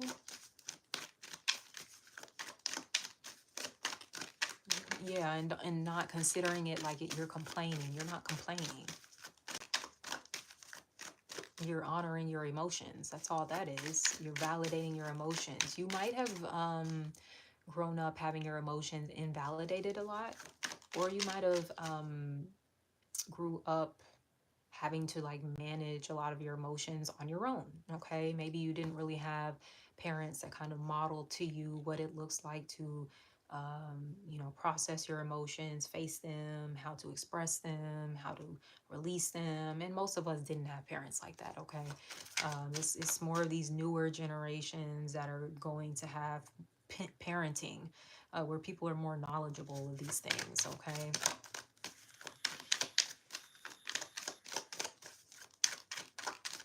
Yeah, I get you. They always complaining. Like, shut your little bitch ass up and just tough it up. Y'all are funny. That is too funny. Look, y'all better embrace the little bitch ass in you. Shit, we all got a little bitch ass in us. A little complainer, a little whiny brat, okay? And I don't even want to call it all those things because that's not what it is. At the end of the day, it's just you validating your human fucking emotions, okay? You're a human and you don't always feel good. Nobody always feels good. So maybe some of you start with your family, okay? Maybe you like, I don't know about doing this with my friends or with my coworkers or something. Start with your family, okay? You know, when someone's asking you how you're doing and stuff, be honest about it. You know, some of you might be feeling like, I'm stressed, I'm overwhelmed, I'm tired, you know, shit, I need a vacation, like whatever it is. But not just I'm good when you're not, okay? Now if you're good, that's cool, but when you're not, And also I would actually encourage you to find other responses then I'm good. Like, even if you are feeling good, like, bitch, I'm exuberant today. I don't know. Go look up some words in the dictionary and find something other than good. Okay? It's gonna kind of start training you to respond to that question differently, to respond to that question more intentionally.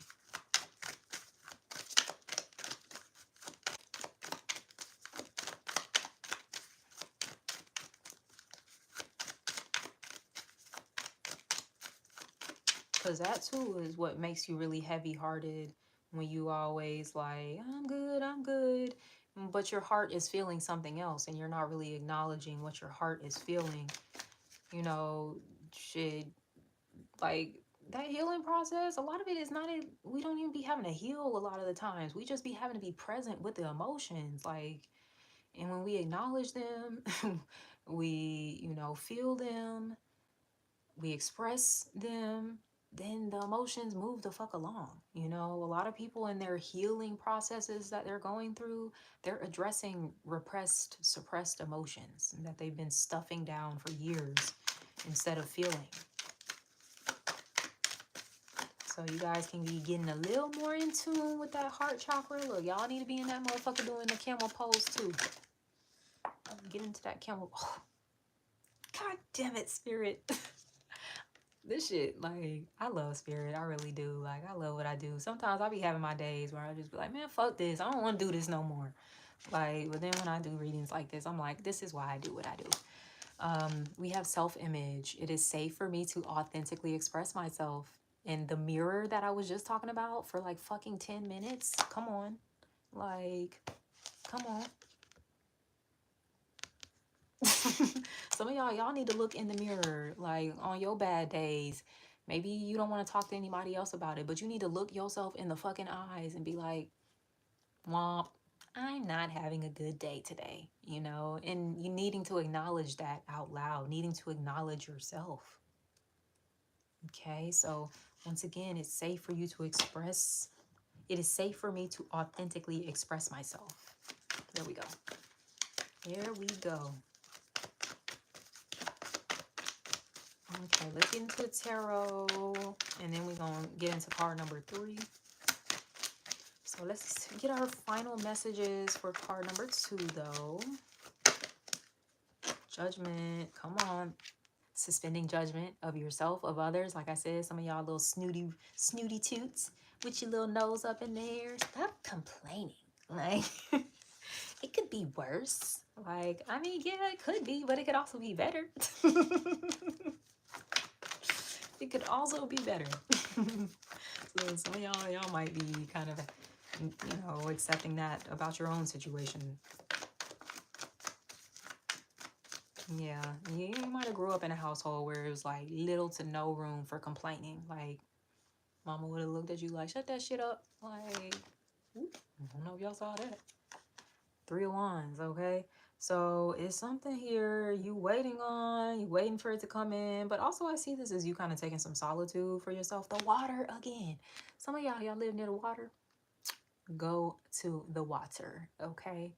I don't know how folks be living near the water and y'all don't be spending time near the water. Like, when I lived, when I lived in Long Beach, California, I was at that beach damn near every day. Like, it was heaven to me. I can't wait to live near the ocean again, because I'm that type of bitch. I'm there damn near every day. And yeah, some of y'all need that. Y'all might need to get into a little ritual yourself. Maybe you're not by the ocean, but you can go to the river, to the lake or something. Stick to the rivers and the lakes that you used to. Hey, Julie, welcome. I know that you wanna have it your way, but I think you're moving too fast. Maybe some of y'all need to slow down too. We had a Page of Wands coming out here too. All right. So for some of you, it's about your child, your inner child that you're needing to acknowledge. Look, and this is one expressive ass motherfucker. Okay. I don't know if you guys are a fire sign, Aries, Leo, Sagittarius. We got Scorpio on the table too. But this could be your rambunctious inner child. Also, your very expressive inner child. You might have been really expressive when you were younger, But, you know, maybe your people was like, yo, you too much. You need to chill that shit out. You know, stop being dramatic. You're being a brat, you know. This is the time for you to embrace your inner brat, okay? Like, lean into it. All right. And it doesn't mean like you're throwing tantrums and you're out here being an asshole to people, like, but it just means that you're acknowledging your feelings. Like, that inner child is still alive and well in you, and it needs to be acknowledged. You know, it needs to be given that space to express itself. Also look into, what's that called? It's a thing my therapist told me about, like family integrative systems. Let me look. Hold up.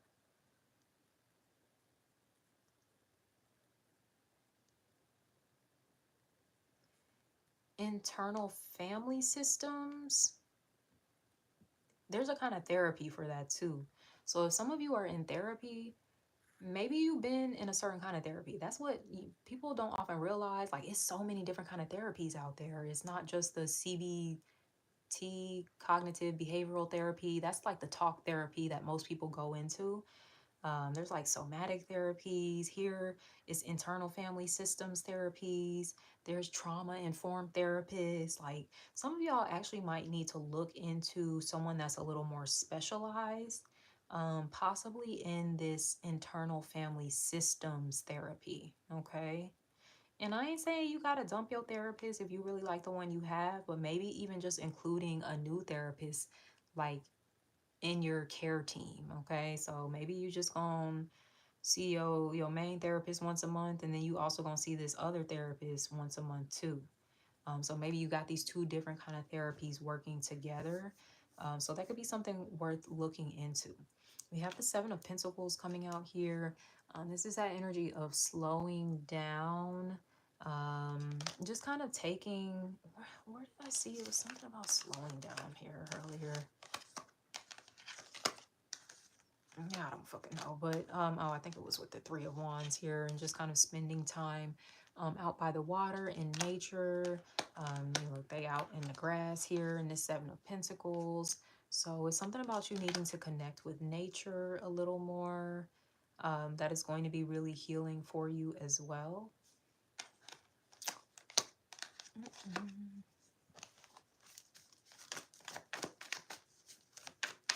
There's a lot of energy of needing to be patient that I'm seeing coming through between the Three of Wands and the Seven of Pentacles too. Needing to be patient, like, with your inner child. Maybe your parents weren't very patient with you. Okay, like I said, they might have like, oh, you doing too much, like, stop, like, you know, chill out, all that kind of stuff. We ain't got time for that.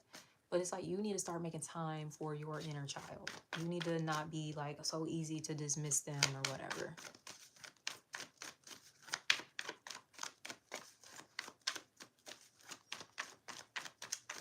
This is it could be very much something that is like ancestral, is passed down. Like, everybody like this, okay? You know, you might have thought like, oh, my mom was mean to me, like, she just, you know, always dismissed my feelings and shit. Her mom did that too, okay? And her mom did that too, and her mom did that too.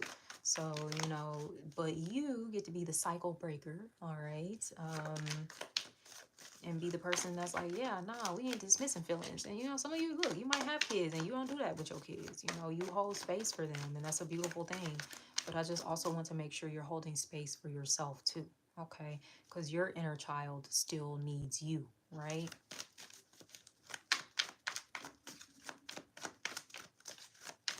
Your inner child needs you.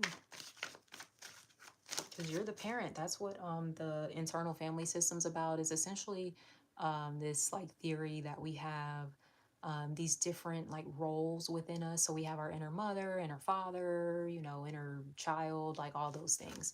So it's definitely your inner child with a page. Page is the baby or the child that's needing attention. And for some of you, this could be really good for your creativity too. Maybe you were a really creative child. So that could be a part of yourself that you're being invited to explore. Yeah, Knight of Cups. Some of you are like poets, you're singers. It's something about you being very like, you're such a lover. Some of y'all like might really like R&B, like old soul music and stuff like that. You know, you like to be in your feelings and stuff. It's cute. It's cute. Um, Lean into that for sure.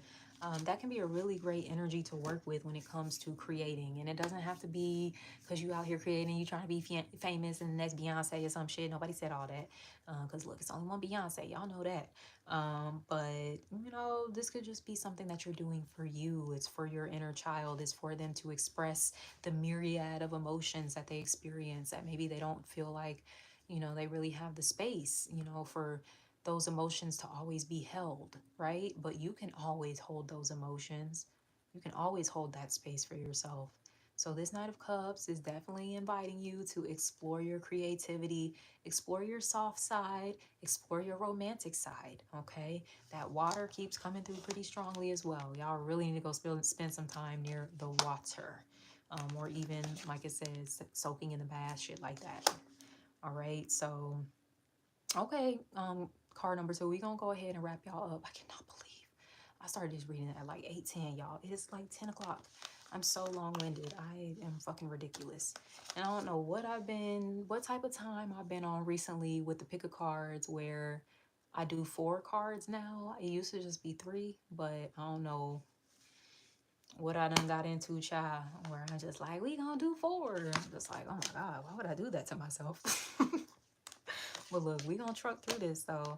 All right, card number 2. That was y'all reading. Let me get my cards situated, and we gonna get into number 3.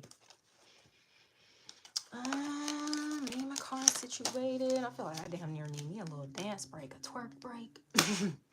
Like have I twerked today? I have not. I have not. Might do so after this. I'm gonna go eat some tacos after this. Go twerk and eat some tacos at the same time. Talk about multitasking. Let's see here for card number 3. Wait, do I have everything ready? Hold up. Hold up, Biggs, hold up. All right.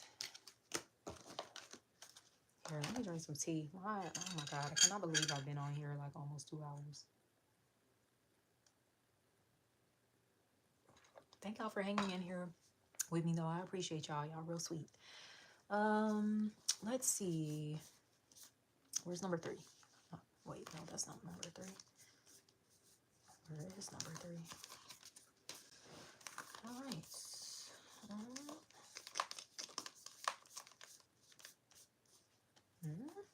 Okay, hold up. I thought I did this. I'm like, I can't find my 3rd card. I know that sticky note is not that deep in this. That ain't no way. There we go. Okay, I'm like, what the hell? All right. So let's get into card number 3. Numero 3. We have the crone, maiden mother crone. Okay, so you on your little, it's my like witchy, but like the old witch. Okay, I'm not calling you old like you a hag or some shit. I ain't saying all that, but you definitely in like your wise woman kind of era. Okay, some of you like crows. I don't know if that's a crow or a raven. I never can tell the difference between them because they both black, but crows or ravens might be significant to you. All right, but it is something about like you coming into some type of ancient wisdom. I'm even hearing the occult. Okay, so some of you could definitely be studying the occult. You could be studying, like I said, that maiden mother crone. Look into that. Okay, because that's gonna give you some like more insight as well. Yes, one must definitely twerk to keep that sacred right, like for real. It's a necessity, especially I know my cycle will be coming on soon. I'm sorry if that's TMI for some of you, but hey, like it is what it is. It's reality. But yeah, twerking definitely helps alleviate those cramps and shit. It makes my cycles like so much easier. So Yeah, that's a little side note, but I don't know. Maybe for those of you that chose card number 3, you need to twerk some, okay? Yo, I'm just imagining the men, like, I do have like 20% of my following is men, but I'm just imagining the men watching this reading that chose number 3, and they like, I need to twerk some. Yeah, nigga, twerk some. Oh my gosh, that is just like a crazy like image that I'm seeing in my mind right now of a man twerking. Look, I ain't gonna judge you, Shawty. You need to get your sacral chakra right too. Oh, that is hilarious. Okay, so we got this oh, the crone, that's what I'm looking up. The crone, the witch, the old woman, the sage. Okay, so like I said, you in your wise woman bag. So the crone has seen it all. Nothing frightens or surprises her. She is the final manifestation in the feminine trifecta of maiden, mother, crone. In her long life, she's witnessed endless cycles of death, sex, failure, rebirth, conflict, and regeneration, giving her the ability to rise above the world of duality. She laughs at notions of good or bad, right or wrong, as she has seen the earth churning, smoldering, taking life, and giving life. The crone energy accepts everything in, devouring beauty and suffering with the same mouth, using their energy to reveal hidden secrets and knowledge. Her energy resides in all of us, though it is feared by most for its power and unconventional relationship with death and the macabre. I think that's how you say that. Awakening the crone is dangerously rich and unapologetically magic. Oh my God. Ooh, that just gave me like the chills. I'm like, I wish I chose this. Oh shit, my fucking necklace isn't even hooked over here. That was weird. Um, so yeah, let me read that last line again. Awakening the crone is dangerously rich and unapologetically magic. Okay. So I didn't read these for the other cards, but I'm gonna read them for y'all. So when this energy is expressed through the light, it represents magic, clairvoyance, psychic, intuitive, and wisdom. When it is reflected through the shadow, it is vindictive, bitter, isolated, and ostracized. So there are different deities that are associated with this crone energy that you might want to look into. We have Dumavati, okay, so probably like a Hindu deity. We have Hecate. I don't know if she's like, I think Greek if I'm not mistaken. We have Baba Yaga. I've heard of her in the book Women Who Run with the Wolves. So if you've ever heard of that book, you definitely need to read it because the crone energy is the wild woman energy too. So definitely tap in.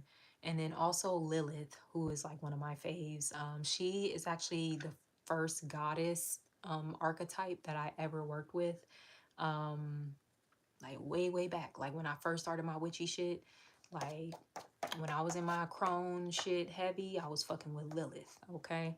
um so yeah, some of y'all need to maybe look into those different deities. They can definitely be supportive to you. Learn more about their lore is something that I'm picking up on. Okay,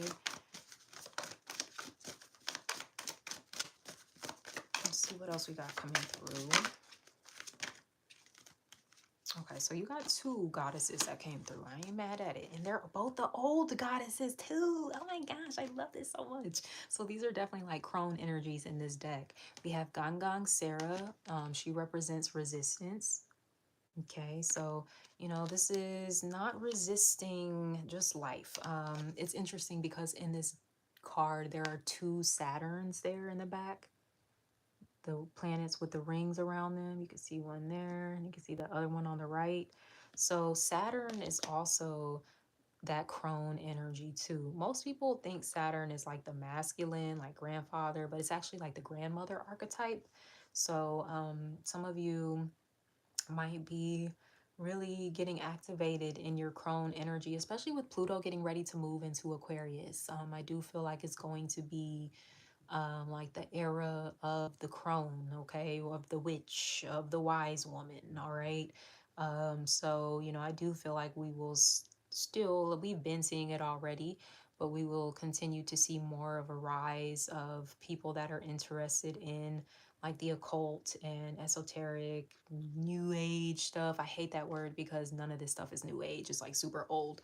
But yeah, uh Gang Sara, resistance. So, don't resist anything right now. Like, even, and it's mostly the bad stuff that we tend to resist, right? Like, why is this happening? Like, just go with it. Just go with it.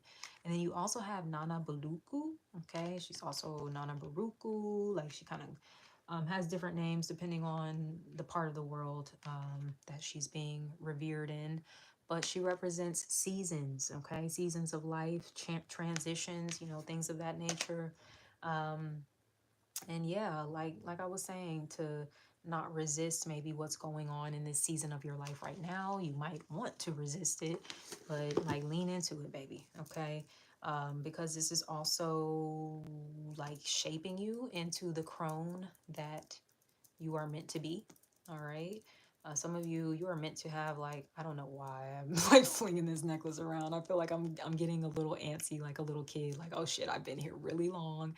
My attention span is about to like shoot. But yeah, there's a need for you to just embrace maybe even some of the harder lessons that you're facing right now. I don't know if some of you could be going through like a Saturn return, and that can kind of create some resistance for sure. It can feel like things are slow. It can feel like you're being blocked in a lot of ways, but it's for you to take your time in getting to learn something in more depth here as well. Is something that I'm picking up on. Okay. Even just like your life experiences, taking your time to go through those and not to be in such a rush to transition from one season to the next. The season that you're in right now, this is, it's time to lean into and to be present in that, because there's a lot of wisdom in the season that you're in, that's meant to be acquired, and even some medicine that's meant to be acquired as well. And I don't literally mean like literal medicine, although that can be the case, but like just medicine, like as a form, in the form of information, realizations, epiphanies, things of that nature, that could be coming through for you as well. I could be talking to someone who is actually a little older in age as well. um Y'all, I'd be so excited like when I be looking at the analytics of my channel and stuff, and like honestly the majority of the women that actually subscribe to me are older than me. I think like the age range is like 35 to 45. That's like where my the most of my audience like falls into that category. I mean, I don't know, I just feel very honored to have people that are older than me that I feel like I should be looking up to y'all. But y'all are like looking to me for this guidance and shit. So thank you. I'm very humbled. Um, I might, I ain't shit. I ain't no, I don't want to say I ain't no spring chicken. I ain't old though either. Shit, I'm just 33. Like, but I still, that I got this crone energy in me. Look, like I said, I've been studying a lot of these things that I've been into, just my own spiritual journey. We've been in this thing. I mean, even before I was into the quote unquote new age, like shit, I was fucking Christian and into my spirituality in that way. So, um, yeah, like I definitely got the big crone energy for sure. But I want to just shout out all my crones out there. Like, I love crone energy. It's like so powerful. It really is. And it's so crazy because like we live in a society that kind of like once women hit a certain age, like, fuck, she's not valuable anymore. She's old. She's not as pretty as she used to be or whatever. Like, I saw a quote the other day and it actually pissed me off. Like many things do, but like, no, I'm kidding. Like, but it was a quote that said like, don't fall in love with beauty. Beauty fades or some shit like as we age. And I'm like, no, it doesn't. Who said that? Like, why do we have this like ideology that when a woman gets older, she's what, getting uglier or some shit? That's not how that works. Like, she's just getting older. That's it. Like, she's still beautiful as she was when she was young. She's just looking more mature or some shit. Like, so I don't really it's it's interesting how like people associate older age with like not being beautiful or something. I just, that's a very odd concept to me. Because especially, oh my gosh, I be seeing some really beautiful women, and I love like the silver foxes, like the women that embrace like their grays and stuff. I really want my mom to embrace her shit. I'm like, girl, would you stop with dyeing your hair and all this? Like, because I love like older women with their gray hair. Is always so beautiful. I'm not saying I'm in a rush to get to that stage, but when I get there, maybe finna see these motherfucking gray curls popping, okay? Like, that's like, there's so much power in that. Like, and I know even like some people, I've seen a lot of people, a few friends that I have, like they had little like gray patches of hair or whatever. And I'm like, ooh, that's so cool. Like you have this little mark of like, I don't know, wisdom or something. But yeah, we live in an interesting society that is very ageist. And you know, it's equivalates youth with beautiful, and not being old as being beautiful. Very odd to me. And women, they get it the worst too, because you know, men, they can grow older, you know, they look distinguished. That's the word they always like to use for men, when they get in grays and stuff like that. They don't ever be saying that about women though. But I do, like, I'd be like, ooh, that silver fox, she looks amazing. Love her hair. So so to all my silver foxes out there, or to all my ladies that's avoiding being silver foxes, baby, you better lean in. Like somebody could have really long gray hair too. Look at how long her hair is. So pretty.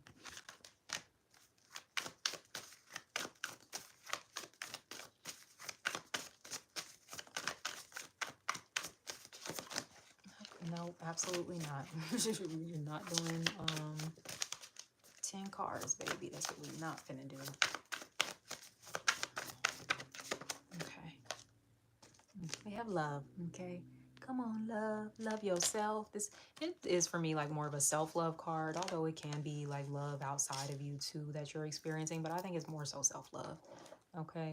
That heart chakra has just been kind of popping up across the board really in all of these readings. So it would make sense. We're in Libra season, which is ruled by Venus, which is about, you know, love and stuff. So there. But yeah, I do feel like this is self-love. I do feel like I'm talking to someone, and I know I got my people that's like more my age in the chat and stuff too, but I do feel like this might be someone that's watching this later, not during the live session, that is older, okay, in age. And I'm just being encouraged to tell you to like embrace that shit and to love yourself, and also to remind you that you're beautiful as fuck. And your hair, look, I'm telling you, when some of y'all embrace the grays, you gonna be turning a lot of heads. Like some of y'all might be really insecure about the grays for whatever reason. That keeps coming through. People gonna be like, oh my God, I love your hair. It's so pretty.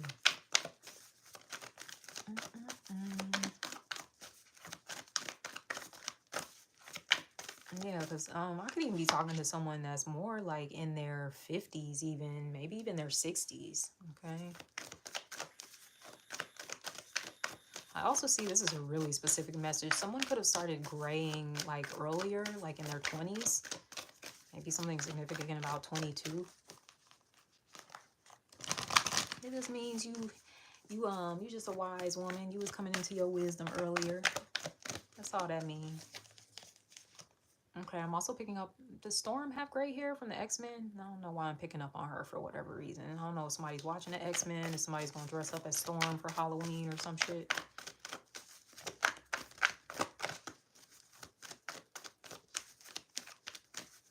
Work with rose quartz.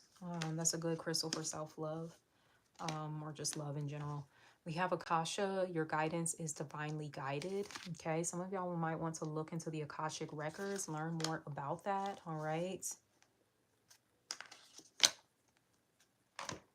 I don't do readings on that, so I can't tell you too much about it, but you can also get on YouTube. I'm sure they have like guided meditations and stuff where you can explore your Akashic records. Some of you will find in past lifetimes, because that's what it is. It's like a library of like past lives, future lives, just like all these different timelines essentially. Some of you might find that in past lives you were like a witch before. And I'm talking about real witchy, like how it was back in the day, you know, where she lived um in isolation in like a little hut or cottage or some shit. You know, she was kind of by herself in there whipping up her little potions and stuff like that.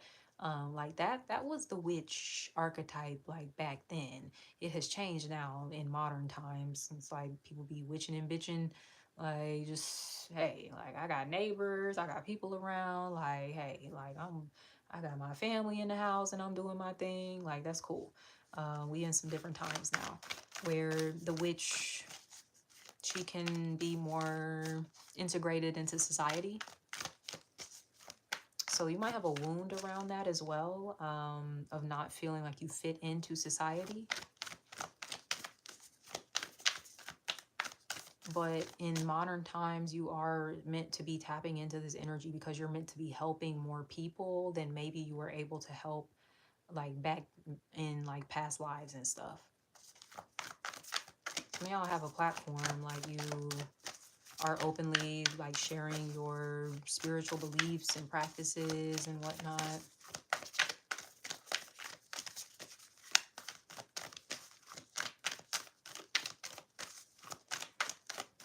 And we got ancient Egypt. I don't know if it's just this card. I think it is this deck because I think that might be really. I mean, there's a couple other places that be popping up in these readings, but mostly it's Egypt. So some of y'all could have connection to ancient Egypt too.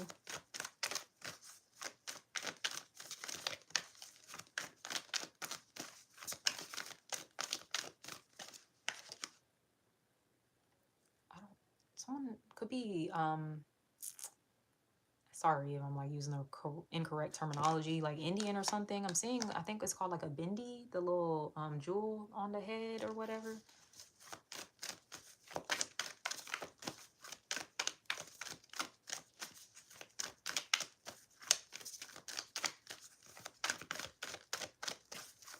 Oh god damn it. Okay, no. We'll take one. We'll take one. So your self-care is massage. Okay, so some of y'all need to go and book you a little massage. I know I'm overdue. I'm like I love a massage, y'all. I'm just like, people that don't get them, I'm just like, why not? Why are you not treating yourself to this? It's so good. Please go get a massage if you can, okay? Um, I even just go sometimes to this little spot around the corner, the little Asian spot, to get me like a 30-minute chair massage because I carry a lot of tension like in my neck and my upper shoulders. So I really don't even always need a full body. But oh baby, they be working me out like in the best way. Baby. So some of y'all need to go and get you a massage. Heard some aromatherapy. Right. You could even be doing a little self massage. You don't always have to like go and, you know, see a professional, especially like, hey, you might not at this time have the resources for that or something. It's okay. You know, do what you can within your capacity. That's always what I advise. Okay. So, um, I'm smelling it. My little intuitive gifts. I was just smelling that sweet almond oil. So some of you could be using that to give yourself a massage. I heard pressure point too, so maybe learning about like the different pressure points, especially your feet and your hands. Your feet, your hands, your neck, and your lower back might be areas of focus.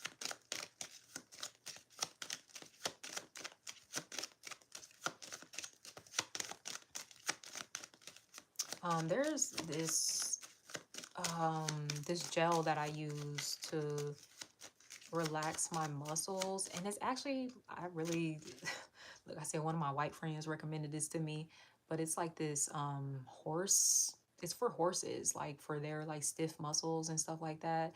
And if you know anything about horses, they some strong ass motherfuckers. They muscles are strong, they're big, they're like tints and stuff. So especially if they're being ridden a lot and stuff like that. So here, let me see if I can get it because it works really good, y'all. Even like when I can't go and get a massage, I'll just like rub it on my little sore spots and just kind of rub it in.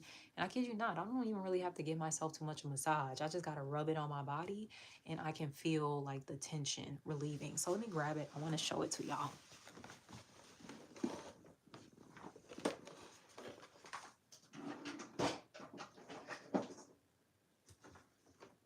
I always emphasize whenever I tell people about it. I'm like, my white friend told me about this. Because I'm like, I don't know if too many black folks know about this. I'm like, first of all, I don't know. I mean, we be riding horses. I ain't going to say that. So I know I like to ride horses. So this is what it is. What's it called? Veterinary liniment gel. Okay.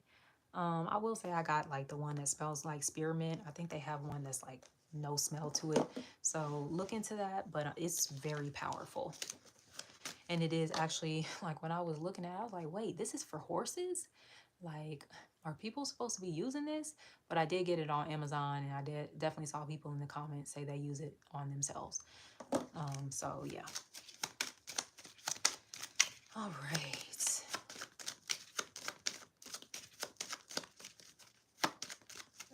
All right, all right. All right. It's like Victoria Monet song. Somebody could be listening to her, could be a fan of hers.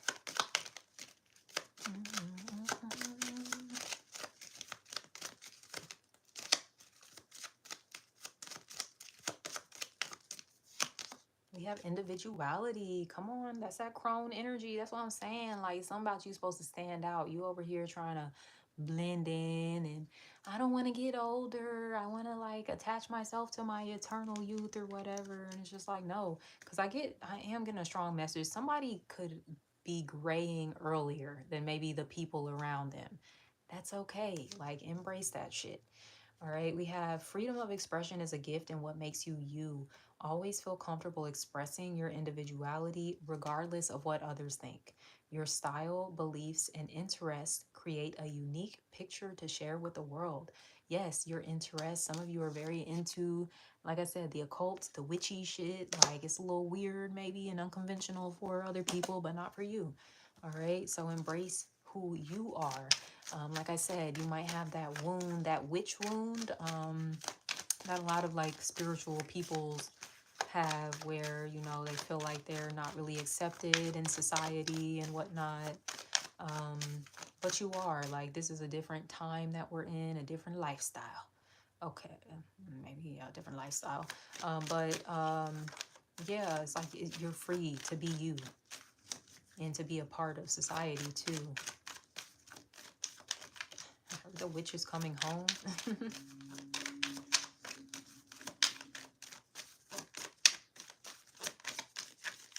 Now I'm hearing that song, Tell the World I'm Coming Home. I don't know who sings that. It's some white lady. I could just like hear her voice. Oh, yeah, what is it?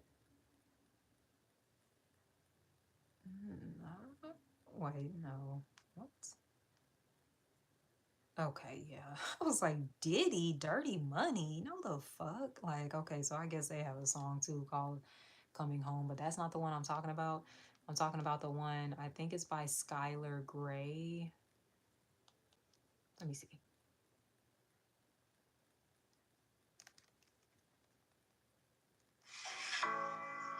I'm just gonna play a little bit. Yeah, this is definitely it. Where the hook at?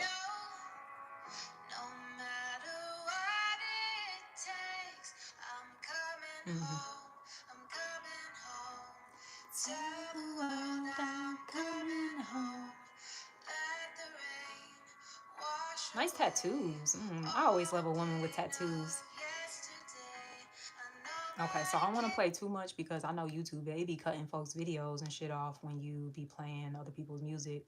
That's not yours. So, yes, so this song is called Coming Home. It's by Skylar Gray. So some of y'all might want to check it out. I'm looking at the comments. I have to see what this first comment says. They said so many people get the meaning of this song wrong. It's not about someone from the military coming home. Listen to words closely. It's about coming home to heaven. Let the rain wash away all the pain and hurt of everyday life, of yesterday. I know my kingdom, heaven awaits, and they've forgiven my mistakes. Wow, that's really powerful. I'm coming home. Okay, that's really beautiful. So I don't know, something about you, like heaven on earth type of vibes that you coming into here. Okay, where you are coming home to yourself, maybe like coming home to who you are as this like witchy, mystical, magical fucking being that you are. Oh my gosh, that's so beautiful. So yeah, I'm getting a different interpretation for y'all where, you know, they're saying like, yeah, this is about going to heaven and shit. But no, I'm getting like this is about coming home to yourself. Okay. There's a book that I read called Homecoming. What's her name? That was really good too. A very good book. What's that lady name? I think she a therapist. Let me see, y'all. Because like I be having to, oh God, is it really that many books? Okay. So it's called Homecoming, Healing Trauma to Reclaim Your Authentic Self. Come on. Individuality. So it's by, what's her name? Y'all need to get this book, okay? And it's a really good book. I read it really quickly. Tima Bryant. Yeah, Dr. Tima Bryant. She's been like on, she's like a famous therapist. She's been on all types of shit. Good Morning America, you know, all that different kind of stuff, okay? But yeah, it's about healing trauma. Ooh, maybe healing that witch wound for some of y'all, okay? We have self-help coming through as your affirmation. It is in the stillness that I am healing, okay? So take that time to slow down, to be still, to reflect, to meditate, you know, all those things. Then we have self discovery. I allow others to make their own choices. I am focused on my own journey. Okay. I love that. That's powerful. You know, where your energy is not leaking into the lives of other people. You worried about what they got going on, even worried about how they feel about your journey and your life. That's none of your fucking business, honestly, how they feel about it. Your business is how you feel about your journey. And some of you, you're needing to heal some of your feelings around your journey here. So I do think like maybe that book can help you. Even like I love music. Music is healing, it's therapy for me. Go listen to that song that I just recommended as well. That could be really therapeutic for you.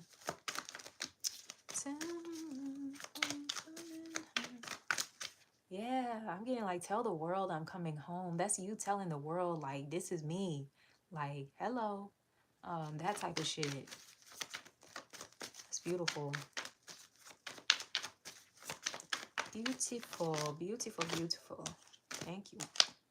Ace of Swords. Yes, you coming into the truth of who the fuck you are, okay? And not just who you are, but also how powerful you are. You got crone energy. Like it says, you've been through, you went through the maiden phase, you went through the mother phase. So you've been through like various initiations in life, okay?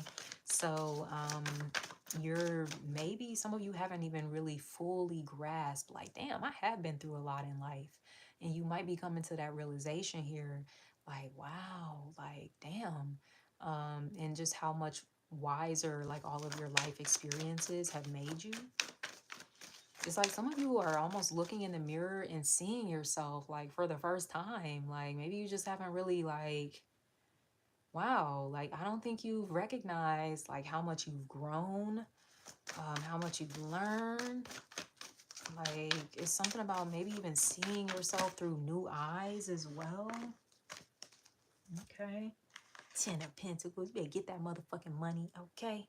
Like, look, some of y'all, as you come into your truth more as well and the authentic version of you, you are going to align with opportunities that are going to bless you, baby, okay? So go ahead, you know, accept that blessing with that 10 of Pentacles.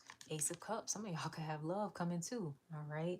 Now, this can be the love in many different forms, okay? It could be the love of friendship and sisterhood and community, but it could also be the love like romance or something here as well. This is also a fertility card too. All right. So, you know, for some of you, you could be having a baby. This 10 of Pentacles could be you joining up with somebody, right? The 10 of Pentacles is a card of marriage, okay? Partnership. So some of you, as you are coming into the truth of your authentic self, as you are expressing more of your authentic self, it's like you're shining the light, you're putting out the bat signal, like, all right, man, come bring your ass on. You see me, this witchy, mystical, magical, fucking crone ass bitch. Like, and then that's gonna help you call in. I heard you're a magician, okay? So for some of you, you are going to be calling in someone that's like on your wave, on your wavelength, spiritually, okay? I see this 5 of Swords, so I get like you don't allow yourself to be defeated, right? And you have gone through like some challenges, some conflicts, you know, just like we all have in life. But this 5 of Swords is like, yeah, well, I didn't let those challenges defeat me or take me out. Essentially, it's like I kept going. Okay, that's that Saturn energy too. Like, I'm gonna just keep pushing. Like, yeah, this shit is really hard. Like, anytime, you know, even when you're dealing with like Saturn returns, or you know, there's different aspects, transits and shit with Saturn. It can be really hard, okay? But some of you, it hasn't broken you. It's just made you stronger. It's made you more of a fighter here with this 5 of Swords. It's made you more of a warrior here with this King of Wands, okay?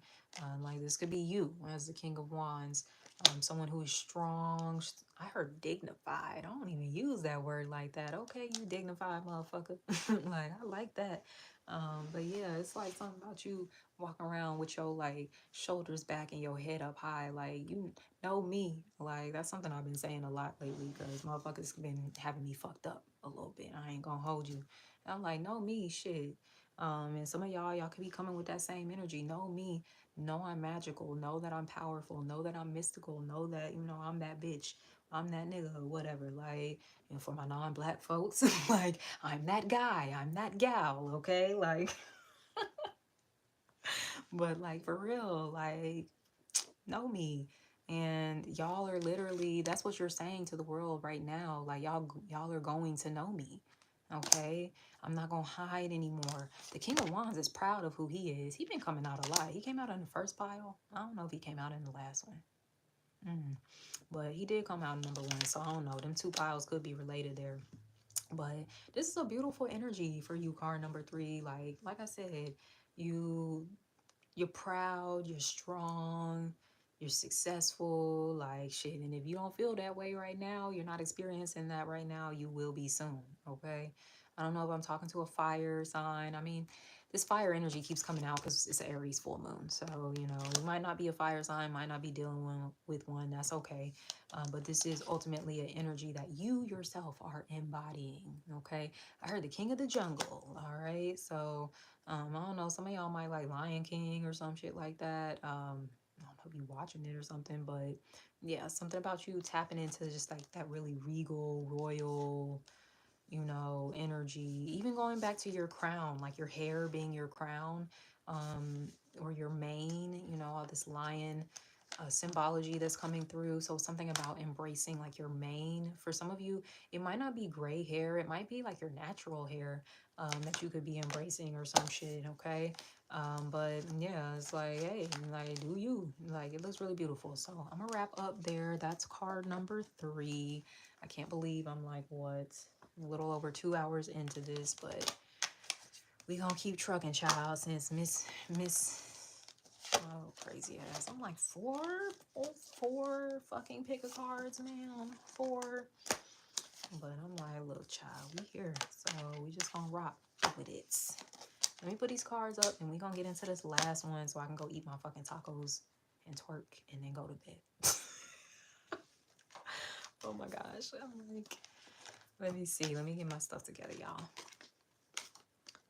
Ooh, child, look, I'm getting tired over here too. So I'm sorry if my energy is a little lower in this last reading, y'all. Like, I've just been on here for a minute.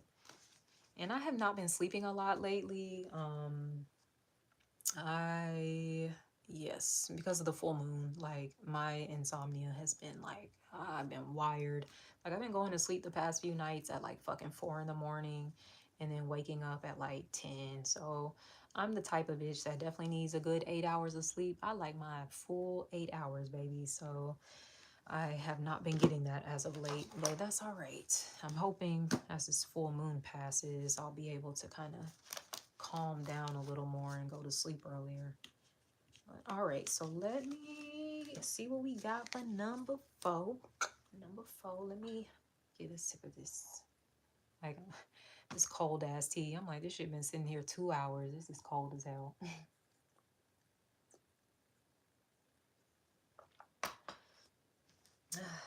Oh Lord, I think I need a little more.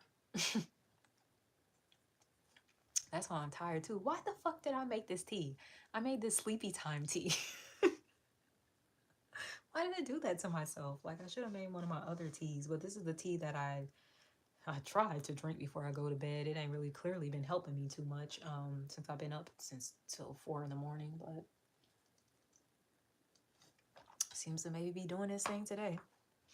All right, so let's go ahead. We're going to get into this last card, y'all. Okay, the last one, number 4. Thank you for those of you that have been in here this whole time, vibing with me. I really appreciate your presence. So number 4, let's get into it. Let's see what it is. Dun, dun, dun, dun, dun, dun. Sorry, I'm just being like, I start getting delirious when I'm sleepy and just start doing goofy shit too. So look, like, yeah. Ooh, okay, number 4, we got the medallion. All right, so some of y'all, look, y'all finna win something. Like, it's like, I heard reaching for the stars too, but it's something about you like achieving some sort of accomplishment, getting a medal like of some sort. It might not literally be a physical medal like you a damn Olympian or some shit, but it can be some sort of reward or recognition that you are going to be receiving. Um, Now, the hand is still reaching, you know, it hasn't fully grasped the medallion yet. So, this can suggest that you are not there yet, but you're getting there. Okay. So, definitely take your time with your journey here. Some of you are feeling maybe a little more ambitious. You're like, okay, like maybe you're locked in when it comes to some of your personal goals right now, where maybe you had previously fallen off. You're like, oh no, let me get back on my shit. Okay, so some of y'all could definitely be in that space where, you know, you finna handle business here. You could be coming into a win of some sorts as well. So let me look in the book here, see what this, oh, that was it. Okay, so the medallion is the amulet, the talisman, the heirloom. So the passing on of sacred objects is an ancient ritual within families, between lovers, and in tribes across the globe. We gift jewels, treasures, keepsakes, and mementos of all kinds, some of great material value, others that hold emotional resonance, and still others with both. Yet when these gifts are bestowed upon us, it is important to recognize that they may bind us to an unspoken agreement or promise. When the medallion card appears, be aware of how the objects you hold dear may be embedded with unconscious energy or expectations. Materials hold consciousness, and it's time to reconcile the vibration of the objects around you. What do you covet and collect? Why? Is there an object you have held onto for years that you are ready to release? Perhaps it is time to reach for the medallion that aligns with your deepest values. That's interesting. So, I get for some of you, there could be something switching up when it comes to your goals. Like maybe you was on one path and you thought like, oh, this was my medallion, this is what I wanted to go for. But now you're like, actually, you know, that's I thought that had meaning to me, but it's really this thing that has the meaning to me. Okay, so for some of you, there can definitely be a bit of a switch up when it comes to your trajectory here. For others of you, it did mention there might be something you need to give away. Okay, that you don't really need it in your house no more. You don't need it. Maybe you don't need to wear it anymore. So you got to figure out what that thing is for you. I do feel like this is always a good time of the year to like kind of purge your closet like of old things that you don't wear anymore. I'm big on doing that seasonally, and then I just like give it to the Goodwill or some shit. So that might be something that you want to look into as well. Some of you, I don't know, this could be like a family heirloom or something like that. Um, that actually you need to work with. I'm getting you might need to like cleanse the energy of this amulet and then kind of like program it with some new intentions. So, you know, I don't know what the fuck this is for you. Like it could be a necklace, it could be like a ring or something like that. But it's like you're needing to clear out like the energy of this. And then like reset it with something else. I don't know, you know, with jewelry and stuff, don't listen to me. I'm not a fucking jeweler or no shit. But I don't know if you can do like saltwater solutions, like soaking jewelry in salt water. I don't know if that damages it or anything, so maybe look into that. But that could be a good place to start, especially if you have jewelry that you're wearing, like your family's jewelry. I'm not saying that's a bad thing. It's not, but like you can definitely be taking on the energy of that particular person, of that particular time frame, you know, that they wore the jewelry or some shit. So that's important to keep in mind as well. That's crazy because I know I got some of my nanny's jewelry. I don't wear it, but I might have to kind of do a little cleansing or something with that. But yeah. That's interesting too. I follow this girl on Threads and she collects jewelry, like gold, vintage gold. And she was like showing her pieces off and she has some really pretty jewelry. And I was just like, oh my gosh, like where do you find all this stuff? So she gave me like some insight on how to find like vintage jewelry and stuff like that. So I might go digging and searching for my little medallion here. All right. Maybe some of you are looking, I don't know, to add some jewelry to your collection or something. But if this isn't like a physical representation, this is more like a goal that you're reaching for. I heard reach for the stars, okay? What do they say? Reach for the stars and land on the moon or some shit. Okay, so that could be something coming through for y'all.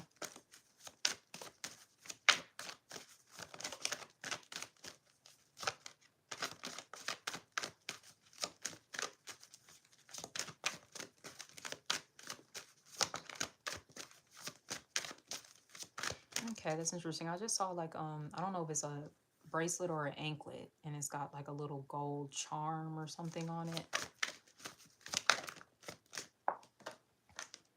Okay, nice. I love this. So the goddess guidance for card number 4 we have is Yasiji, live out loud. Okay, that's beautiful. So this is about being in your truth here as well. Kind of similar to card number 3, right? Not hiding who you are. It's something about you being very colorful or maybe needing to wear more colors. Like some of y'all might be like, I wear a lot of black or just like really neutral colors, but it's something about you needing to wear like more bold, warm kind of colors here. I don't know, it's going to do something with your frequency, your energy that could be inviting in like some different opportunities, circumstances, or whatnot. So I would definitely look into doing that. Okay. This is, you know, the opportunity to really something about showing the world what you got, talking about live out loud. As I mentioned, some of y'all goals could be changing in some capacity because you're choosing to do something that is more aligned with the authentic version of you. Okay, so I don't know if somebody's into fashion or something like that. Also I get somebody could be into dance, performance arts is coming through. So I could be talking to someone that's really creative and very entertaining too. Okay, you might not even know how entertaining you actually are. Some of y'all could be aspiring to enter into the entertainment industry. Okay, look, baby, it's options, you know. Bitch, go take an acting class. Like, go take them voice lessons, you know, whatever it is that you are feeling drawn to. I think maybe like taking a class could really help you feel a little more confident in the direction that you're going in. Someone that I'm talking to could be 31 years old. I'm getting to some of you actually. This is interesting. Okay. Growing up in your childhood and your family, you might have been a little more quiet, might have been a little bit more on the reserved or introverted um, side of things, and you're coming to find maybe as you grow older or something like, wait, I'm not as introverted or as shy as I thought I was. I'm actually like a lot more like bold and like maybe a little more extroverted than I thought I was. It's something like that. Something about living out loud. That loudness is coming through. So it could even be something about your voice projecting very loudly. So some of you, especially if you're like a vocalist or something, you can blow. Like you can sing, like not even sing, you can sing, okay? And some of you might feel like you can just sing, but like if you go get some vocal lessons and get some training and like really learn how to use your instrument, because that's what your voice is, it's an instrument, you are gonna blow people away. Because I'm telling you, even people, they might know you like, she's shy, she quiet, you know, she's cutesy, she's demure. But baby, when you pop out with this motherfucking talent, they gonna be like, oh my God, like, who the fuck is this? Like, I'm telling you, y'all finna, like, people are gonna have that type of response to something that you're doing, for sure. Like, they gonna, like, who is this person? Some of y'all need to create a stage name is something I'm getting, or like an alter ego to kind of help you tap into this a little more. It makes me think of, you know, Beyonce. She used to have Sasha Fierce, but then, you know, that's when Beyonce was still a little shy, okay? People now, they don't see Beyonce shy. What? But like when she was earlier on in her career, especially her solo career, she was like a little bit more on the timid, shyer side of things. So she had to create Sasha Fierce to tap into that confidence and whatnot. But now, you know, we don't really hear shit about Sasha Fierce anymore because she's Beyonce. Like Sasha Fierce has integrated into Beyonce. So there could be something like that coming through here for y'all. Like,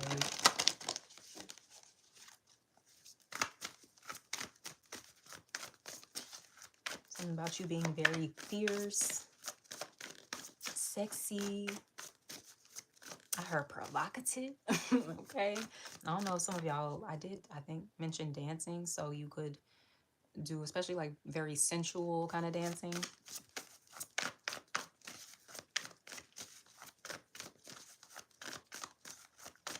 Some of y'all, that might be what you're signing up for, like a dance class, pole dancing or something.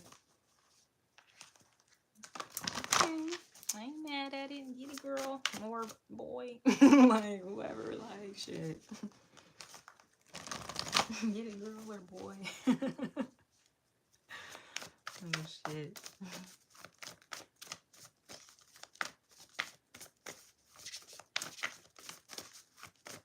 Let me see. I don't know why I just heard the Morocco. Is that an instrument? Or Morocco? What am I hearing? Like, okay, I know Morocco a country, so look, I don't know if somebody's like traveling to Morocco or some shit. But no, what is that instrument?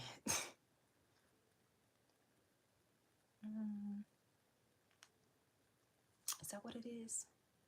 Maracas. Okay. I was like, what am I hearing here? Morocco, maracas. Okay. So yeah, it's maracas is the instrument. Okay. So I don't know if somebody talking about the maracas. Do you play the maracas? I mean, that's a very interesting skill set to have for sure. Um, but also it could be good for you to use. Ooh, now I'm seeing like all these other instruments that are kind of similar to the maracas. Because I get it's something about the sound actually that you're needing. It's not even like, oh, you finna be a professional maraca player or some shit. Like, although I don't know, some of you could be like landing a fucking like a role, like a movie role, a TV role, and I don't know, you might be dancing, you in the maracas or some shit. I don't know. But for some of y'all, like you might just want to buy them for personal use. It's more so for like the sound healing effects, like those shaky kind of noises. They like shake up stagnant energy. They break up stagnant energy. So you might want to work with an instrument like that, like the maracas. And I saw this beautiful, I guess this might be more of a African kind of thing, the shikere. I don't know how you would pronounce that exactly, but it's a cowrie shell rattle. It's just really pretty. I actually think I might want to get me one. So, you know, when you shake that, you would hear like the cowrie shells kind of doing their thing, okay? So some of y'all could be, yeah, advised to kind of explore some kind of sound healing. You know, maybe it's not the maracas, maybe it's not the shikere or whatever, how you pronounce that. Um, shit, maybe it's something else, but some of y'all could be using like the singing bowls or something. Okay, interesting. We have closure coming through. So, I mean, hello, full moon in Aries. You are leaving something behind, okay? You walking away. It's like, what's done is done, baby. Moving on next. So, I feel like this is, I don't really sense a lot of sadness with whatever it is that you're closing. Look, I just so happen to look underneath the deck. I'm not really going to pull this card for y'all, but I did see the truth card underneath the deck. So you could be walking away from something after the truth has been revealed. Okay. Shit, maybe you revealed the truth because you decided I'm finna live out loud. So that also means I'm not people pleasing anymore. You know, I'm not tiptoeing around motherfuckers. Like I'm finna let them know like what's up type of shit. So some of you might have let somebody know like, you know, this is what it is, shawty, and I can't fuck with you. Okay? And hey, be like that. So yeah, y'all could have very well walked away from a situation that just it wasn't doing it for you anymore. I heard it was harder than it needed to be. Okay, like, and look, we in a season where we want more ease in our lives. We don't want a bunch of hard shit. Like, most of us, we've already dealt with a lot of hard shit in our lives. It's like we'll want to pile more of that onto our plates.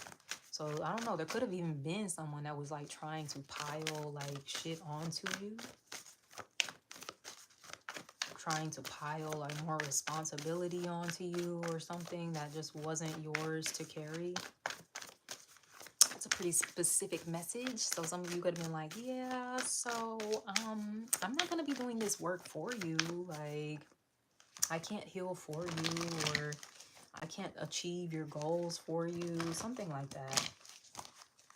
So yeah, you've had to like walk away from a situation that once I said once again, it was just like more difficult, more hard than it needed to be. Because you are stepping into an era of ease, okay, where things just kind of flow a little more.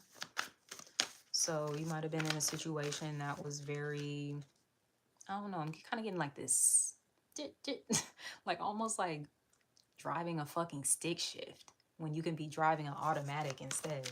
That's definitely the analogy that I'm getting. I don't know if some of y'all literally like drive a stick shift and you're being you're maybe feeling like, I need to go like switch over to an automatic or something like that. But also, like I said, that could be just more of a metaphor of something you were dealing with, more complicated than it needs to be. And it's like, this could actually flow a lot easier. Like I can make the vehicle work for me versus me working for the vehicle. Y'all, I rode in somebody's stick shift one fucking time. It was in high school. I had a classmate. She drove a stick. I said, I will never drive with you to school again. It was just such an awkward ride. Like, I just personally don't understand the point of a stick shift vehicle. But I know some people, like, they be having it down, like, to a science to where it's a little more smooth. But Sade, that girl, she did not. Like, I was like, I'll take the bus to school. Shit. I will take the bus. Because I didn't have a car at that time. But, I mean, I appreciate her for the ride, though. Thank you, shawty. But, yeah, some of you moving out of that era. You're not driving the stick no more. You're in the automatic. I heard the HOV lane, too. So, some of y'all might be finna get somewhere a lot faster than you think. And it's because you're finally, like, on your authentic path.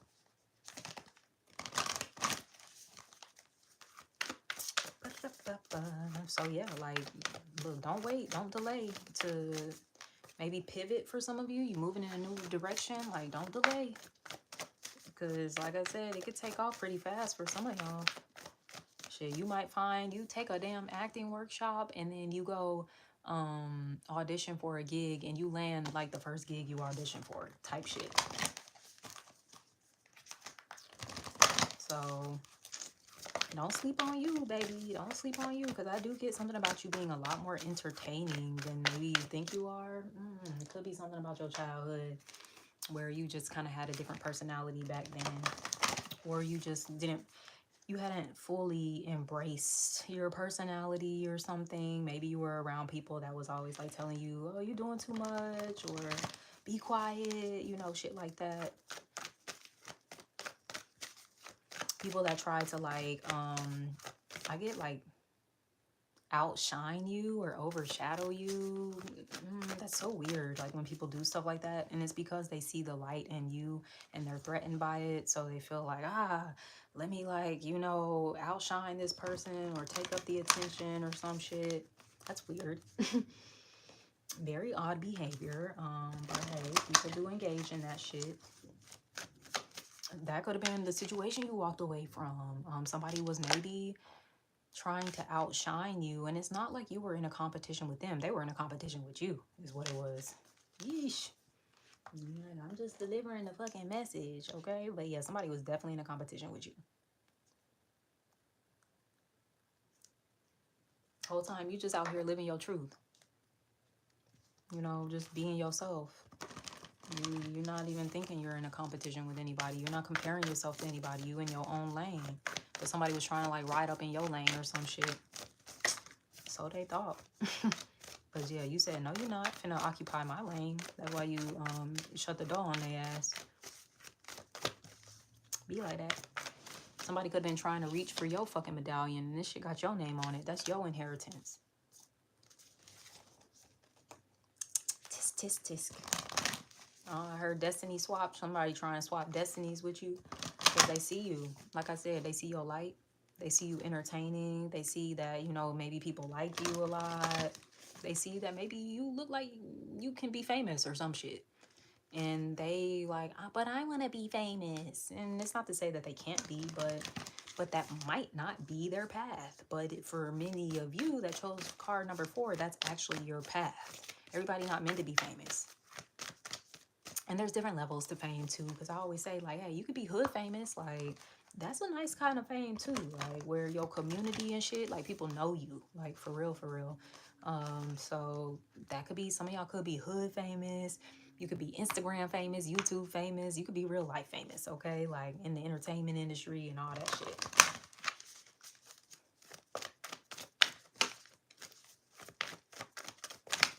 Nope, we're not doing that. Nope. I guess someone, the redwoods could be like going to visit Northern California. Them like big, tall redwood trees, something like that is coming through. Some of y'all might need to go visit a place like that. It could be really grounding, therapeutic for you.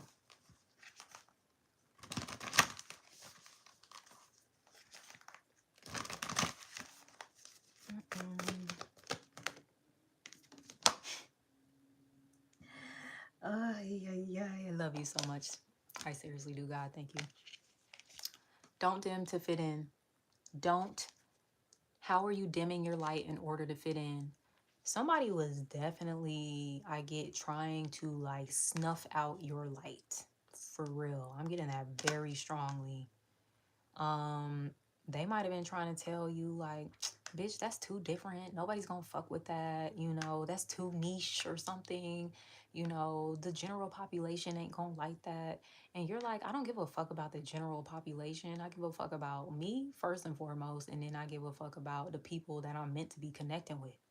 You know, so it's something about like, yeah, I don't know, you might be kind of niche in some way, like different, okay, into some different shit, but you need to be into some different shit because that's what's gonna actually like make you famous or whatever. It's gonna give you like the notoriety and shit. And this other person, they was hating because they don't have a niche, they don't have one, like they real regular, no offense, like some people are like, you know, are just a little more like traditional and kind of, you know, stuff like that. But I get you might be a little more like on the alternative side of things. And that's honestly like what attracts a lot of people to you and a lot of attention as well. And this person was mad that they couldn't do it. Hater. Like, people are like, look, I definitely get y'all had a hater in y'all energy. But you done close the door on they raggedy ass.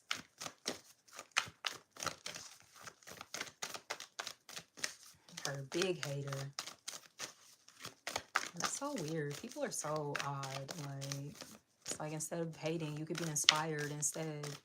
But this could be someone that's like self-righteous or on a high horse and they felt like, what am I gonna learn from them? Like, they're not any better than me. And you wasn't acting like you was better than them, but you know, this is someone that I don't know, for whatever reason, they don't feel like you were someone that they could learn from or some shit or be inspired by. It's like this person like tried to downplay you, and that's so weird. But then at the same time, they wanted to live your life and have your destiny. How that makes sense? That don't make no sense. This person don't make no sense. That's why you fucking close the door on their ass. Yes. Alright. No ashies. What Mariah Carey say? Them chickens is ash and I'm lotion. Okay. Like, shit, you lotion out here, bitch. Or sir. Okay, your self-care is look for fairies. Cute. Okay, you might have like a fairy kind of spirit about you. Some of you might even, you know, you believe in fairies, you connect with fairies or whatever. But like I said, other people could like pick up on that energy from you. Like you're like a little fairy godmother type of thing. Or Tinkerbell. Some of y'all could have a nickname like Tink. Okay, it's because maybe you look like Tinkerbell or something like that. Or you just like give off that kind of energy. That's cute. All right, Tink.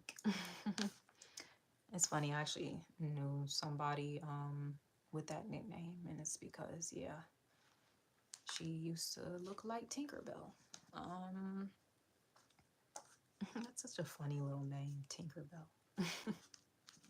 So yeah, go look for fairies outside. Go get in nature. All right. Like, yo, like if you got the spiritual sight, you gonna see them, okay? And I know most people like, bitch, fairies, that don't exist. Not in your dimension, not in your realm, bitch, not in your reality, but in pile number 4, it exists in their reality because they on a different wavelength. And they on a different vibration, so they can actually tap into like that realm, okay? So some of y'all like don't be over here like, oh, am I tripping? Am I seeing things? Like, oh, that's just my imagination, you know, believing in fairies and shit. Like, nah, you actually be seeing them and shit, okay? Yeah, oftentimes what they look like is like little flashes of light, okay? Like a little orb or something. So it might not necessarily look like this, but it looked like these little dots and shit. So yeah, like when you see like them little flashes of light, that's your fairy friends trying to holler at you. Come play with us. Yeah, I'm definitely getting the energy of play with this too. Like you're supposed to be having a whole lot of fun. So if you are on a path in your life where you're not having fun, you're on the wrong path. You're on the wrong path. Okay, and we need to do a little more soul searching here. Cause yeah, I get you ain't even your job. Like your jobs are not gonna be boring. Like routine. Like no, you're gonna have like fun jobs because you're gonna be doing what you love to do and what is a reflection of the authentic version of you. So that means yeah, you're gonna be doing fun shit. I heard hide and go seek. I don't know if you're playing hide and go seek with somebody, especially if you have like children or something. It might be a game that you like to play with them. It's cute.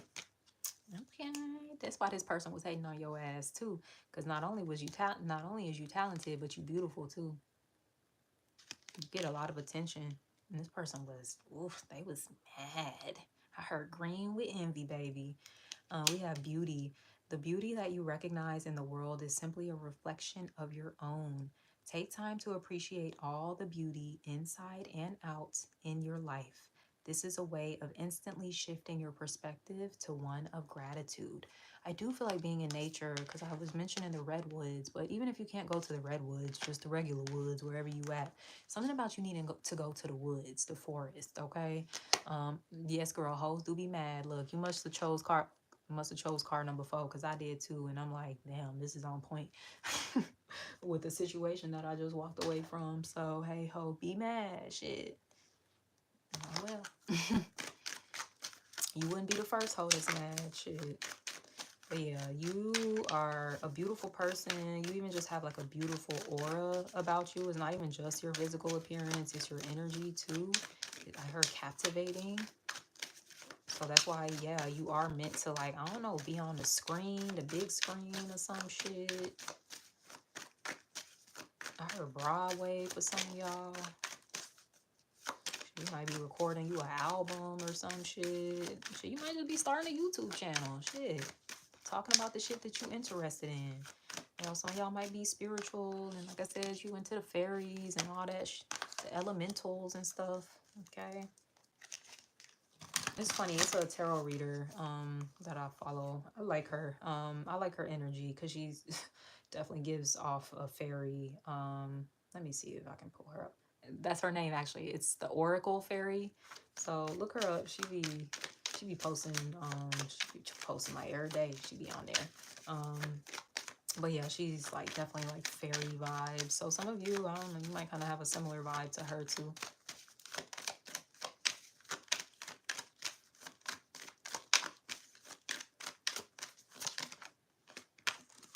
Okay, so y'all got the same, I can't remember, this might have been 2 or 3 that had this affirmation.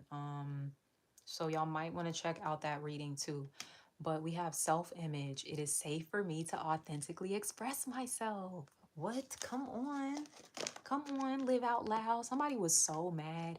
They do not like when you like express yourself. This person would get irritated at you just talking, dead ass. Like they would get irritated. And maybe they did think you was loud. Maybe you are loud, but oh well, bitch, you meant to be fucking heard. So, like, you ain't just seen, you seen and you heard. Look, that might be somebody else's, they little raggedy ass childhood programming that they need to go unpack and shit while they over there trying to project onto you like you gotta go sit in the corner like you motherfucking baby. Nobody puts baby in the corner, okay? Like, the fuck?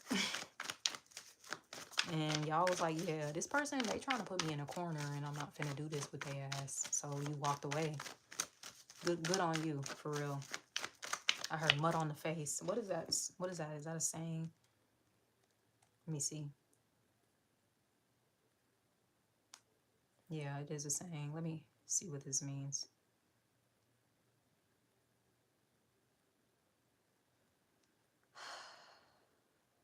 What is this euphemism?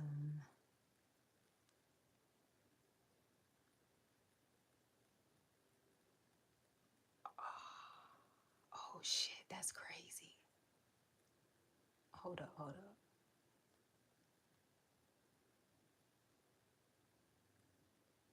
Often metaphorically to indicate embarrassment or shame, typically as a result of failure or mistake. So this person, they feel like a failure in comparison to you. You got mud on your face, you big disgrace. What's that? We will rock you. Some of y'all on that type of time.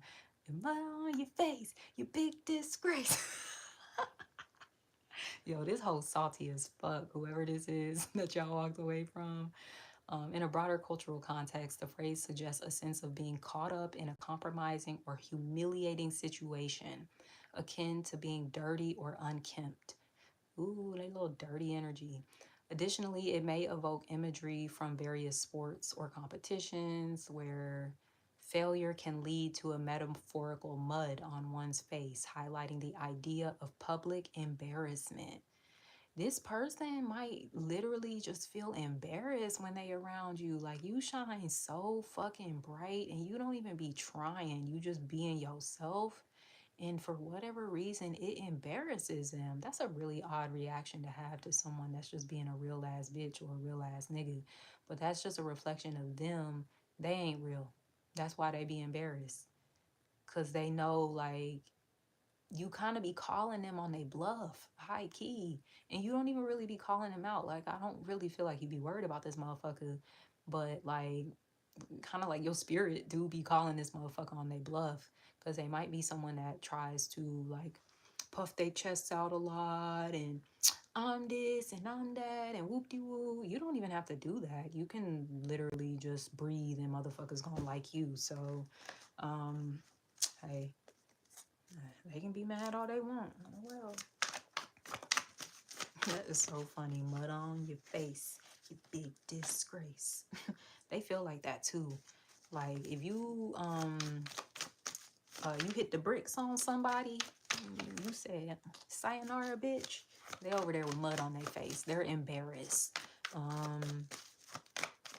Because yeah, it was something else that was coming through in this too that I was speaking about earlier. Let me see if I can find it.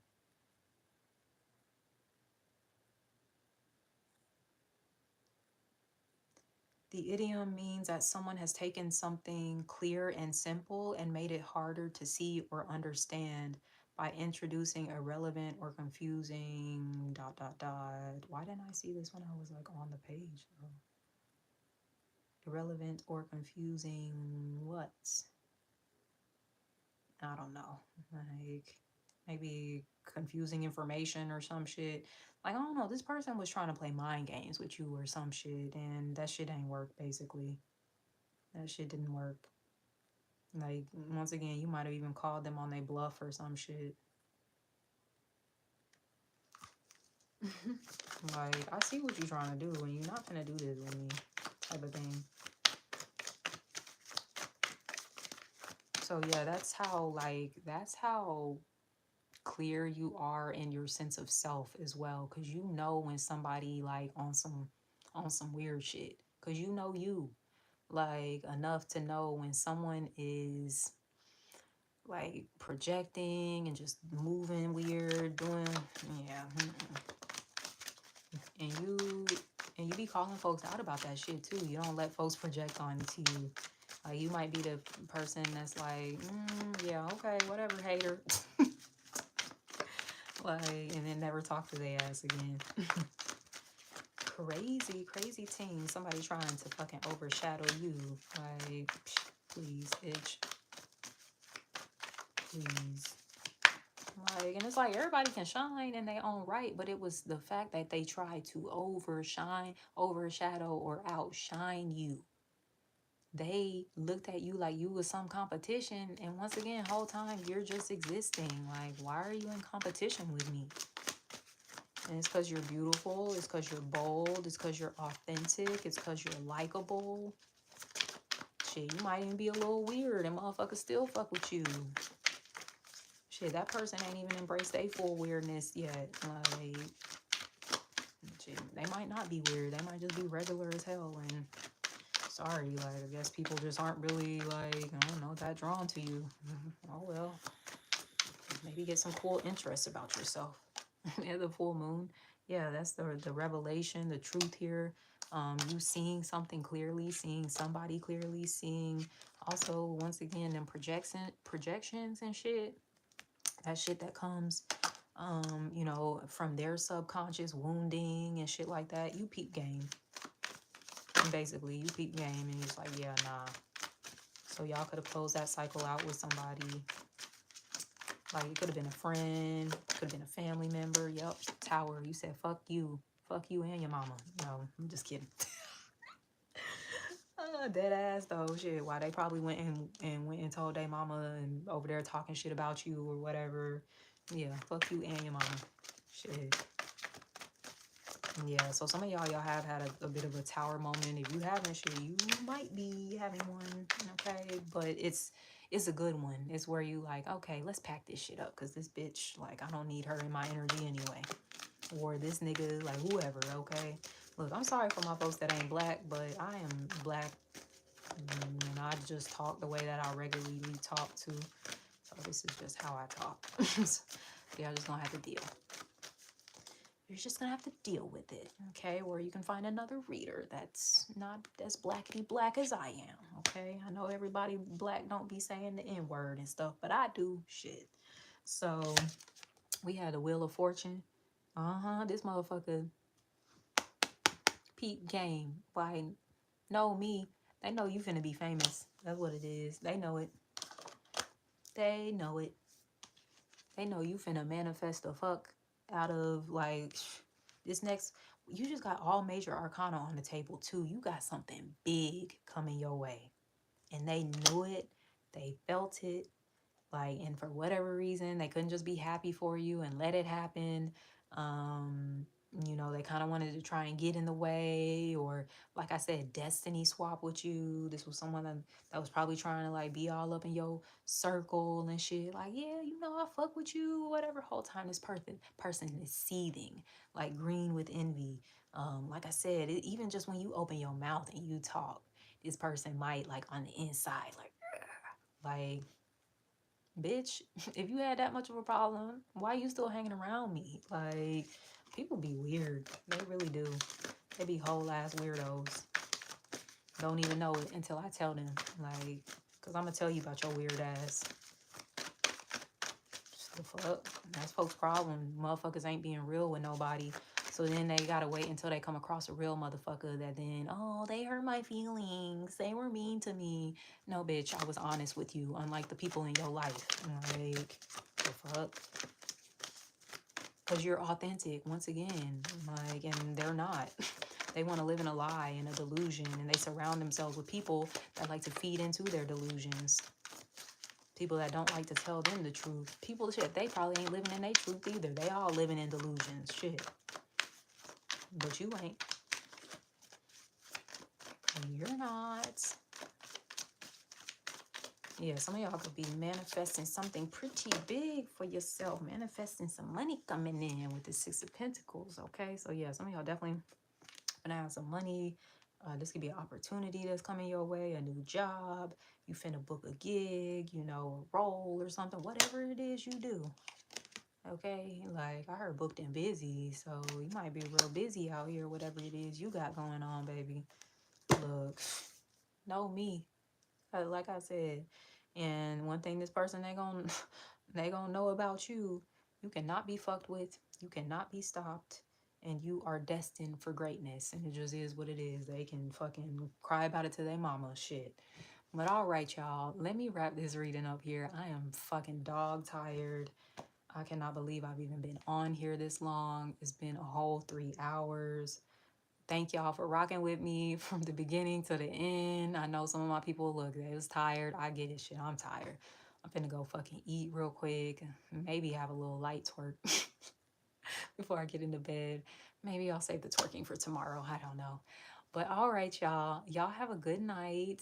Happy full moon. I will see y'all. Look, I'm trying to get more consistent on Instagram and shit. I'm trying to get back into my posting every day how I used to be. So yeah, y'all, you know, stay on the lookout for me because I'm gonna be here. But all right, have a good night. Bye.